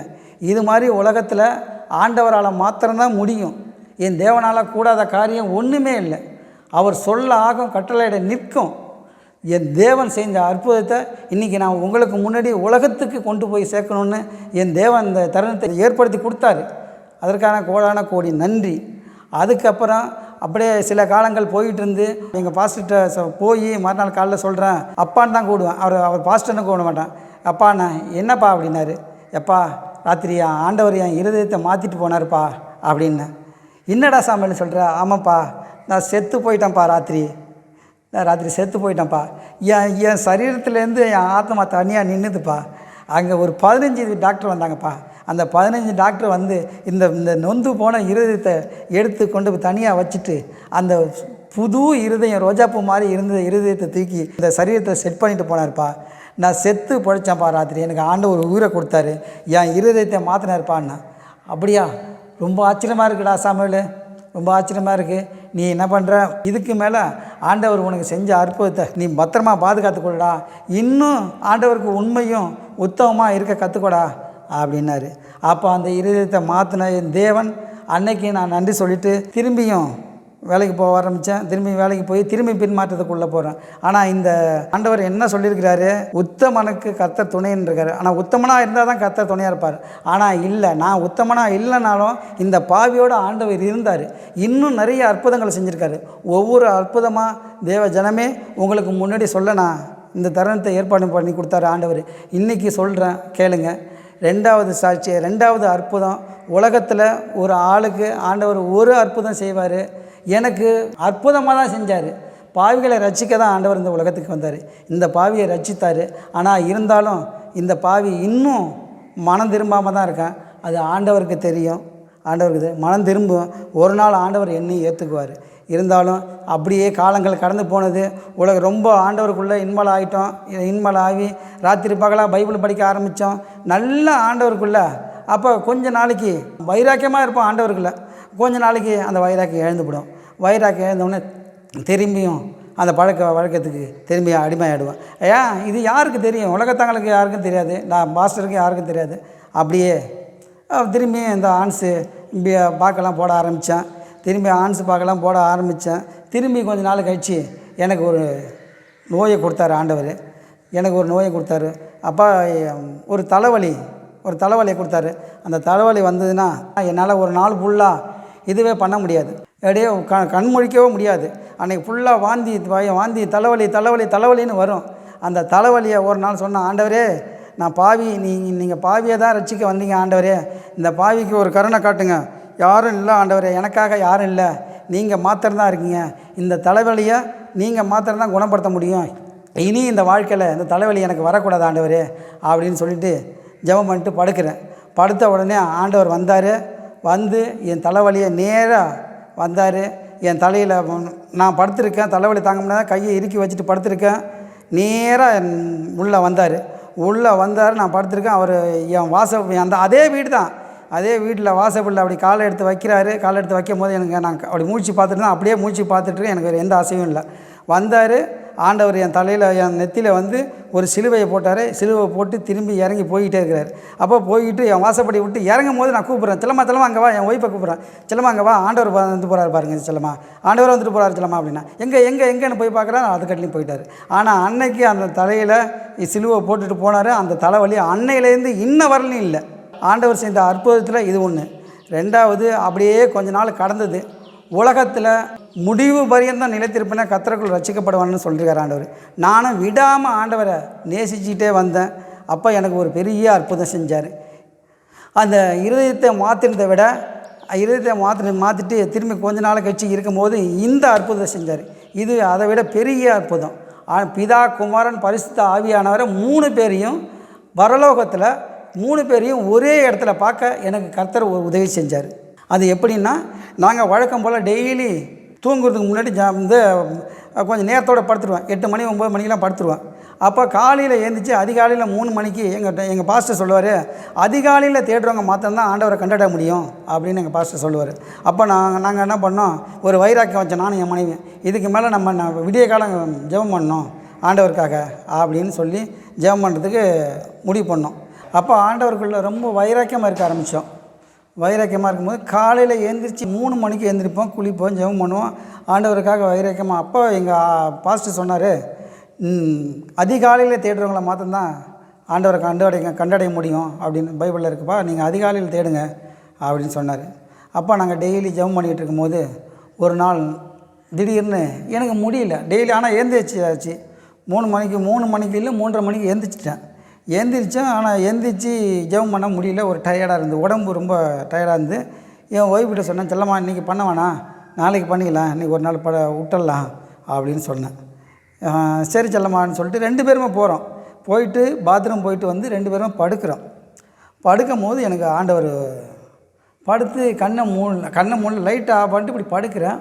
படுத்தவொடனே இப்படி கண்ணை முழிச்சிட்டு ஏதோ இப்படி பார்த்துக்கிட்டே இருக்கும்போது திடீர்னு அப்படியே ஒரு என்ன சொல்கிறது, என்னை வந்து ஒரு பெரிய டெரரிஸ்ட் மாதிரி உலகத்தில் இந்த இவங்களை பின்லேடன், அமெரிக்காவை குண்டு வச்சு தகர்த்தான் பாரு பின்லேடன், அவனை வந்து உலக நாடு ஃபுல்லாக தேடலை, அது மாதிரி வந்து என்ன தேடுறாங்க. நான் பெரிய ஏதோ ஒரு குற்றவாளி மாதிரி உலகமே என்ன தேடுது. உலகமே என்ன, ஒரு பக்கம் மிலிட்ரி, ஒரு பக்கம் இராணுவம், ஒரு பக்கம் போலீஸு, ஒரு பக்கம் மக்கள் எல்லாம் என்னை தேடிட்டு வராங்க. எங்கே சாம்பல்னு உலகமே தேடுது. என்னடா நம்மளும் தேடுது, யார் நம்ம என்ன செஞ்சோம், குற்றம் செஞ்சோமா குறை செஞ்சோமா, எதுக்கு நம்மளை தேடுறாங்க அப்படின்னு சொல்லிட்டு நான் அப்படியே யோசிச்சுட்டு இருக்கும்போது பார்க்குறேன், எல்லாருக்கும் தலைக்கு மேலே நிற்கிறேன். நான் கீழே இல்லை, ஆனால் நான் எல்லாருக்கும் தலைக்கு மேலே ஒரு 10 தென்னை மரம் உயரத்துக்கு ஹைட்டில் நிற்கிறேன். இவங்க எல்லாம் என்னை உலகமே தேடுது. 4 பக்கமும் சுற்றி வந்து தேடுறாங்க. சுற்றி வந்து தரும்போது ஒரு பக்கம் எல்லாம் AK-47, ஒரு பக்கம் துப்பாக்கி, ஒரு பக்கம் ஆயுதம், மக்கள் எல்லாம் அதுவும் எடுத்துகிட்டு தேடுறாங்க. என்ன ஏன் தேடுறாங்க, நம்ம என்ன தவறு செஞ்சோம், ஒன்றும் செய்யலையே அப்படிங்கும்போது உலகமே அப்படியே என்ன சொல்கிறதுன்னு ஒன்றுமே வரல. உலகமே என்னை சேர்ந்து தேடும் போது, ஆகா எப்படி நம்மளை பார்த்தாங்கன்னா நம்மளை காலி பண்ணிடுவாங்க, சுற்றுவானுவோம், நம்ம என்ன தப்பு செஞ்சோம் ஆண்டவரே, நான் என்ன தப்பு செஞ்சேன் ஆண்டவரே, எனக்கு ஒன்றும் தெரியலையே, நான் என்ன பண்ணுறது அப்படின்னு சொல்லிவிட்டு மேலே இவங்களுக்கு தலைக்கு மேலே சுற்றி நான் நடந்து வந்து பார்த்துக்கிட்டே இருக்கேன். என்னை கண்டுபிடிக்கிறாங்களா இவங்க இல்லையா, எப்படி என்னை கண்டுபிடிக்கிறாங்களா, நான் மேலே இருக்கிறேன். ஆனால் எல்லாரையும் நான் பார்க்குறேன், அவங்க யாரும் என்ன பார்க்கல. ஆனால் என்னை தேடுறது மாத்திரம் உலகம் ஃபுல்லாக என்னை தேடிட்டு இருக்குது அப்படிங்கிறது மாத்திரம் தெரியுது. இந்த பக்கம் பார்க்கனா பல லட்சம் பேர் நிற்கிறாங்க, இந்த பக்கம் கிழக்க மேற்க வடக்க தெற்கன்னு எல்லாம் ஒவ்வொரு திசையிலேருந்து தேடிட்டு நிற்கிறாங்க. அப்போ நான் மேலே, ஆண்டவரே நான் என்ன தப்பு செஞ்சேன் ஆண்டவரே, எனக்கு இந்த தண்டனை, என்னை சுட போகிறாங்க, என்னை காபந்தம் பண்ண முடியாதா, யார் இருக்கா என்னை காபந்தம் பண்ணுறதுக்கு, ஏன் ஆண்டவரே நான் என்ன தப்பு செஞ்சேன் எனக்கே தெரியலையே ஆண்டவரே அப்படின்னு சொல்லிட்டு புலம்பிக்கிட்டு நிற்கிறேன். மேலே புலம்பிக்கிட்டு நிற்கிறேன். ஆனால் கீழே பார்க்குறேன், எல்லாம் என்னை சுற்றி தேடுறாங்க. சந்து பந்து எங்கே இருக்கான், உடனே அப்படியே ஒரு அறிக்கை இடுற மாதிரி, இவனை யார் கண்டுபிடிச்சி கொடுத்தாலும் அவனுக்கு தக்க சன்மானம் வழங்கப்படும் அப்படின்னு மைக்கில் அலௌன்ஸ் பண்ணிகிட்டு இருக்காங்க. சுற்றி அலௌன்ஸ் பண்ணும்போது அப்போ ஆண்டவர் வராரு. என் தேவனை அப்போ தான் முகமாக பார்க்குறேன். ஆனால் சொன்னாங்க அதிகாலையில் தேடுறவங்க ஆண்டவரை கண்டடைவார்கள்னு சொன்னாங்க. அன்றைக்கி தான் என் தேவனை நான் முழுசாக பார்த்தேன். என் தேவனை மாத்திரம் பார்க்கல, எல்லாரையும் பார்த்தேன். பிதா, குமாரன், பரிசுத்த ஆவி எல்லாரையும் ஆண்டவர் என்னை பார்க்க அற்புதமாக ஒரு சாட்சி கொடுத்தாரு. அப்போது நான் ஆண்டவர் வந்து நிற்கிறாரு. ஆண்டவர் வந்து நின்னவுடனே அப்படியே ஆண்டவர் காலை எட்டி கட்டி பிடிச்சிட்டேன். ஆண்டவரே நீங்கள் வந்துட்டீங்களே, எனக்கு அது போதும் ஆண்டவரே, உலகமே தேடினா இன்னும் எனக்கு என்ன பண்ண முடியும், எனக்கு நீங்கள் இருக்கீங்களே அது போதும் ஆண்டவரே, உலகத்தை ஜெயிக்கிறவங்க நீங்கள் ஆண்டவரே, நான் உங்கள் கூட இருக்கும்போது இவங்க எத்தனை பேர் தேடினா என்னென்ன ஆண்டவரே பண்ண முடியும் அப்படின்னு நான் சொல்கிறேன். அப்படியா, சரி நீ அசுத்தமாக என்னை ஆண்டவர் சொல்கிறாரு, நீ அசுத்தமாக இருக்கிற, நீ இப்படியே முழங்கால் போடு அப்படின்னு சொல்கிறாரு. அவர் காலை எட்டி பிடிச்சோடனே நீ அசுத்தமாக இருக்கிற, நீ இப்படியே முழங்கால் போடு அப்படின்னு சொல்கிறாரு. நான் முழங்கால் மேலே நிற்கிறேன். மேலே நின்று முழங்கால் போடுறேன். இவங்கெல்லாம் கீழே என்னை தேடிட்டு இருக்காங்க, உலகமே தேடுது. நான் மேலே முழங்கால் போட்டேன். முழங்கால் போட்டு நிற்கிறேன். இப்படி முழங்கால் போட்டு கையை ஏந்திட்டு நிற்கிறேன். ஆண்டவர் இப்படி கையை வச்சு என்னை சுத்திகரித்தார். அப்போ அப்படி கையை வச்சு நான் கீழே முட்டி போட்டுட்டு நிற்கிறேன், முழங்காலில் நிற்கிறேன். ஆண்டவர் இப்படி கையை தூக்கி கையை தூக்கினார். கையை தூக்கி இப்படி என்னை சுத்திகரிக்கிறார். சுத்திகரிக்கும் போது ஆண்டவர் கையிலேருந்து ஒரு ஒளி வந்து என்னை அப்படியே மூடுது. அப்படியே ஒளி வந்து மூடுது. ஒளி வந்து மூடின உடனே ஆண்டவர் சொல்கிறாரு, சரி போதும், அவனை சுத்திகரிச்சாச்சு, நீ வா என் கூடன்னு. அப்படியே ஆண்டவர் என்னை கையை பிடிச்சி இழுத்துக்கிட்டு அப்படியே மேலே கொண்டு போகிறார். அப்படியே மேலே போய்கிட்டே இருக்கோம், மேலே போய்கிட்டே இருக்கோம். ஒரு குறிப்பிட்ட தூரம் மேலே போயிட்டோம். ஒரு குறிப்பிட்ட தூரம் போன உடனே ஆண்டவர் சொல்கிறாரு, உன்னை இப்படியே இட்டுட்டு போக முடியாது சாமுவேல், நீ இரு அப்படின்னு சொல்லிட்டு ஒரு கனி மாதிரி ஒரு சின்ன, அதான் என்ன சொல்லுவார், நாவப்பழம் சைஸுக்கு அதான் சிகப்பாக இருக்குது அந்த பழம். அந்த பழத்தையும் ஜாம் மாதிரி இருக்குது, ஆனால் பழம் மாதிரி இருக்குது, ஜாம் மாதிரி இருக்குது. அதை வந்து என் வாயில் கொடுக்குறாரு. சாமுவேல், உன்னை இப்படியே இந்த சரீரமாக இட்டுட்டு போக முடியாது, இதுக்கு மேலே நீ இதை சாப்பிடுன்னு சொல்லி ஆண்டவர் அந்த பழத்தை என் வாயில் வைக்கிறாரு. அந்த பழம் என் வாயில் வச்சோன்னே அது வரலையும் இந்த சரீரமாக தெரிஞ்சுது, இது சரீரம் கிடையாது. எப்படி அது வரலையும் என்னை சரீரமாக தான் ஆண்டவர் இட்டு போகிறாரு. அப்போ அந்த சரீரம் அந்த பழத்தை வாயில் வச்ச பிறகு எனக்கு சரீரம் கிடையாது. சரீரமாக இல்லைன்னா ஆவியாக போகிறான் மேலே ஆவியாக போகிற மேலே இட்டுட்டு போட்டார். மேலே இட்டுட்டு போய் பார்க்குறேன், என்னை கொண்டு போய் நிப்பாட்டின உடனே அப்போ தான் என் தேவனை பார்க்குறேன். நான் யார்? பிதாவை பார்க்குறேன், பரிசுத்த ஆவியானவரை பார்க்குறேன். அப்போ பிதாவும் பரிசுத்த ஆவியானவர் 2 பேர் நிற்கும் போது எனக்கு அப்படியே ஒன்றுமே புரியல. அப்போ பிதா கேட்குறாரு, குமாரனை பார்த்து கேட்குறாரு, சாமுவேலை எதுக்கு இங்கே இட்டுட்டு வந்தேன்னு. சாமுவேலுக்கு கீழே பெரிய பிரச்சனை இருக்குது அப்படின்னு குமாரன் சொல்கிறாரு. அப்போ அப்படியா, சரி இவன் எங்கே இருக்கணும், அவனை அங்கே கொண்டு போய் விட்டுடு அப்படின்னு சொல்லிட்டு ஆண்டவர் பிதா மறைகிறாரு. பரிசுத்த ஆவியானவர் என்ன சொல்கிறாரு, சரி எனக்கும் வேலை இருக்குது, நீ கொண்டு போய் சாமுவேல் அங்கே. ஆனால் எல்லாருமே பிதா, குமாரன், பரிசுத்த ஆவி 3 பேருமே என்னை சாமுவேல்னு பேரிட்டு கூப்பிட்டாங்க. அது எனக்கு பெரிய ஸ்லாக்கியம். ஆண்டவரே என் பேரை சொல்லி கூடும்போது எனக்கு அதை விட ஒரு வாழ்க்கையில் ஒரு பெரிய அச்சீவ்மெண்ட்டே கிடையாது. என் தேவனை நான் முகமுகமாக பார்த்தனே, அது போதும். இன்னும் நிறைய சாட்சிகள் இருக்குது, நான் சொல்கிறேன். அப்போது அவர் சொல்கிறாரு, பரிசுத்த ஆவியானவர் சொல்கிறாரு, சரி நீ சாமுவேலை இட்டுட்டு போய் விடு, எனக்கு வேலை இருக்குது அப்படின்னு சொல்லிட்டு அவரும் மறைகிறாரு. அப்போ அந்த மறையும் போது 2 பக்கமும் ரெண்டு பேர் நின்று மறையும் போது அந்த வெளிச்சம் கரெக்டாக தெரியுது. இந்த பக்கம் பிதா மறைகிறாரு, கால அசைவு மறையுது, இந்த பக்கம் இவர் 2 பேர் அசைவும் மறையுது. அப்போ ஜீசஸ் குமாரம் மாற்றினா முழுசாக முகமாக பார்க்க முடியுது. இப்படியே ஆண்டவர் அப்படியே தத்ரூபமாக பார்த்தேன். அவர் தானே என்னை தூக்கிட்டு போனார்.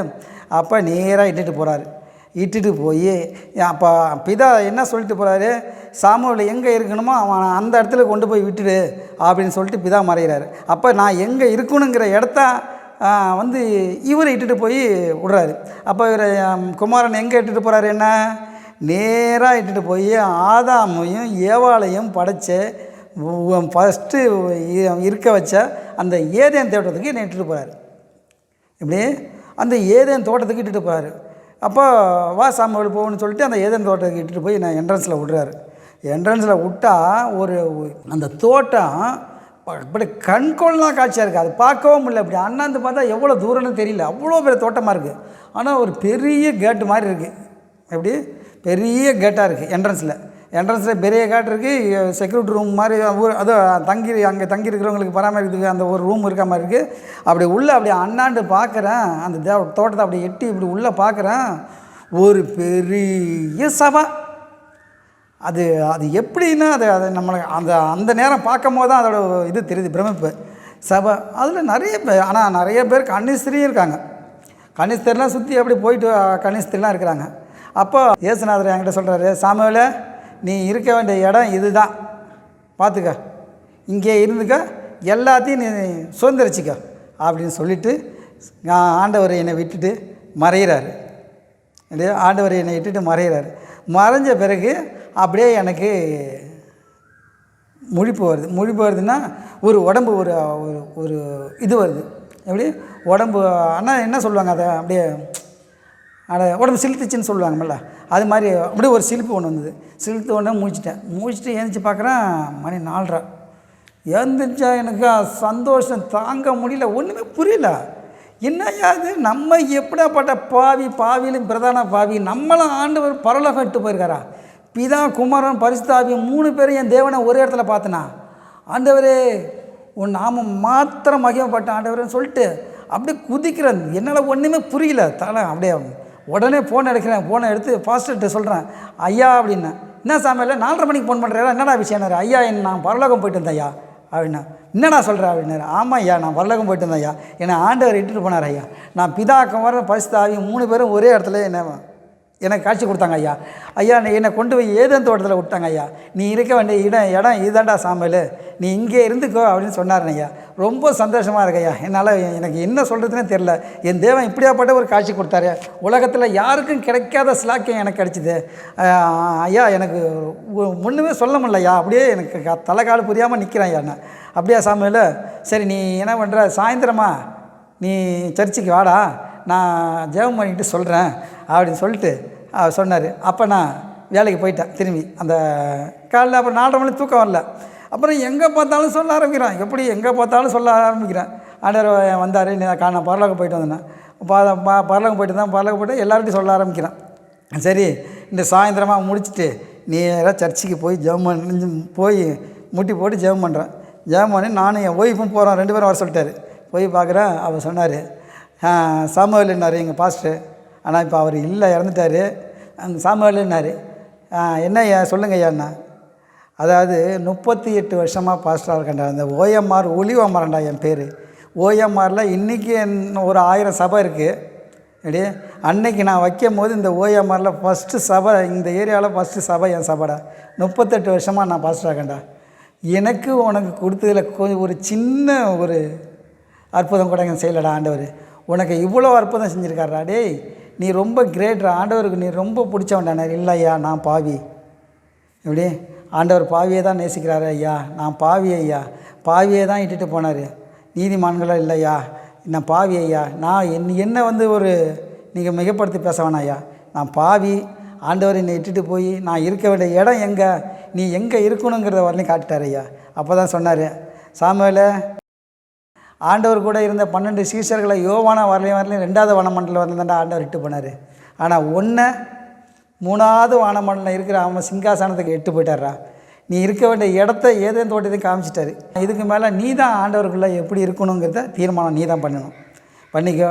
ஆண்டவர் உன் மேலே அற்புதமாக இருக்கார். உங்கள் குடும்பத்துக்கு ஆண்டவர் அற்புதமாக செய்கிறாரு. ஒவ்வொரு அற்புதமும் உனக்கு செய்யும்போது ஆனால் பிரமிச்சு போகிற மாதிரி இருக்குது. உலகத்துக்கு நீ ஒரு சாட்சியாக இருப்ப அப்படின்னு சொன்னார். ஆனால் உலகத்துக்கு நான் சாட்சியாக இருப்பேன் ஏன்னா இல்லைமாங்கிறது என் தேவனுக்கு தான் தெரியும். இன்னும் எவ்வளோ அற்புதம் செஞ்சுருக்கிறாரு என் வாழ்க்கையில் எவ்வளோ அற்புதம் செஞ்சுருக்கா. அதெல்லாம் சொல்லணுன்னா இன்னும் ஒரு எபிசோடு ஆகும். எனக்கு இந்த ஒரு சாட்சியும் சொல்ல இந்த தருணத்தை ஏற்பாடு பண்ணி கொடுத்த என் தேவனுக்கு கோடான கோடி நன்றி.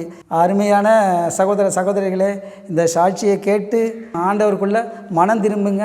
இந்த பாவிக்கு செஞ்ச அற்புதத்தை உங்களுக்கும் செய்ய கர்த்தர் வல்லவராக இருக்கிறாரு. அப்பா சொல்லியிருக்காரு, சிறுமையானவர் தான் ஆண்டவர் குப்பையிலேருந்து உயர்த்துக்கிறாரு. சிறுமையானவர் தான் ஆண்டவர் இருக்கார். அவர் என்ன சொல்லியிருக்காரு, பாவிகளை ரட்சிக்கவே ஆண்டவர் இந்த உலகத்துக்கு வந்தார். இந்த பாவி என்ன சொல்ல முடியாது, நான் நீதிமான், நான் பாவி. இந்த பாவியையும் ரட்சித்து பாவிக்கு கொடுத்த பாவிக்கு செஞ்ச அற்புதங்களும் அடையாளங்களும் ஆண்டவர் இன்னும் உங்களுக்கும் செய்வாருன்னு நான் வாஞ்சிக்கிறேன். ஆண்டவர் இந்த பாவியோட இருதயத்தையும் வேண்டுதலை அருளை செய்வார். சகோதரிகளே, இந்த சாட்சியை கேட்டு மனம் திரும்புங்க. இந்த பாவியை ஆண்டவர் எப்படி ரட்சித்தாரோ அது மாதிரி உங்களையும் ரட்சிப்பார். நீங்களும் ஆண்டவருக்குள்ள உண்மையாக இருங்க. இந்த பாவி மாதிரி இருக்காதீங்க. அதாவது பரலோக ராஜ்யம் சமீபத்திற்குன்னு சொல்லி ஆண்டவர் பிரசங்கம் பண்ணார். பரலோக ராஜ்யம் ரொம்ப சமீபமாக இருக்காது.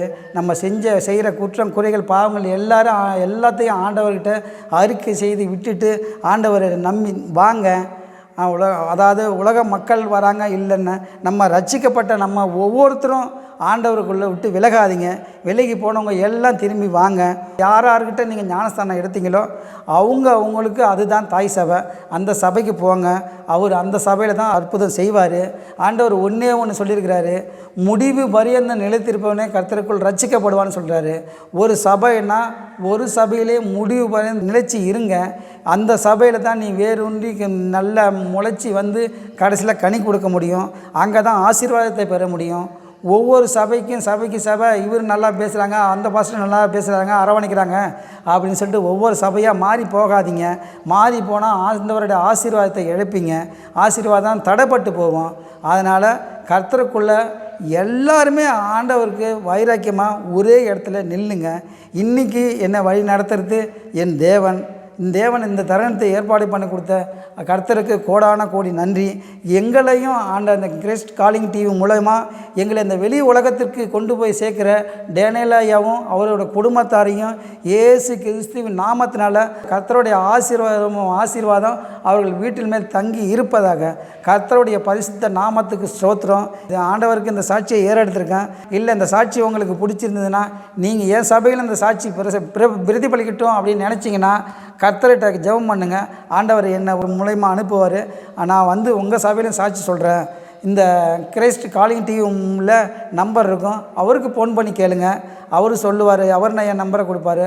அவர் மூலயமா நானும் உங்களுக்கு உங்கள் இடத்துல சாட்சி சொல்ல விருப்பப்படுகிறேன். கர்த்தருடைய பரிசுத்த நாமத்துக்கு ஸ்தோத்திரம் உண்டாவதாக. துதி கன மகிமை ஆண்டவர் உமக்கு ஒருவருக்கே இருக்கும். தருணத்தை ஏற்பாடு பண்ணி கொடுத்த என் தேவனுக்கு மீண்டும் ஒரு கோடான கூடிய நன்றியும் ஸ்தோத்திரமும் சொல்லி ஏறெடுக்கிற ஜீவனுள்ள நல்ல பிதாவே, ஆமீன். அன்பார்ந்த கிறிஸ்ட் காலிங் டிவி நேயர்களே, மேலும் இது போன்ற உங்களுடைய சாட்சிகளை எங்கள் சேனலில் கொடுக்க விருப்பம் உள்ளவர்கள் எங்களை தொடர்பு கொள்ளுங்கள். தொடர்புக்கு 7200713563. கர்த்தர் உங்களை ஆசீர்வதிப்பாராக.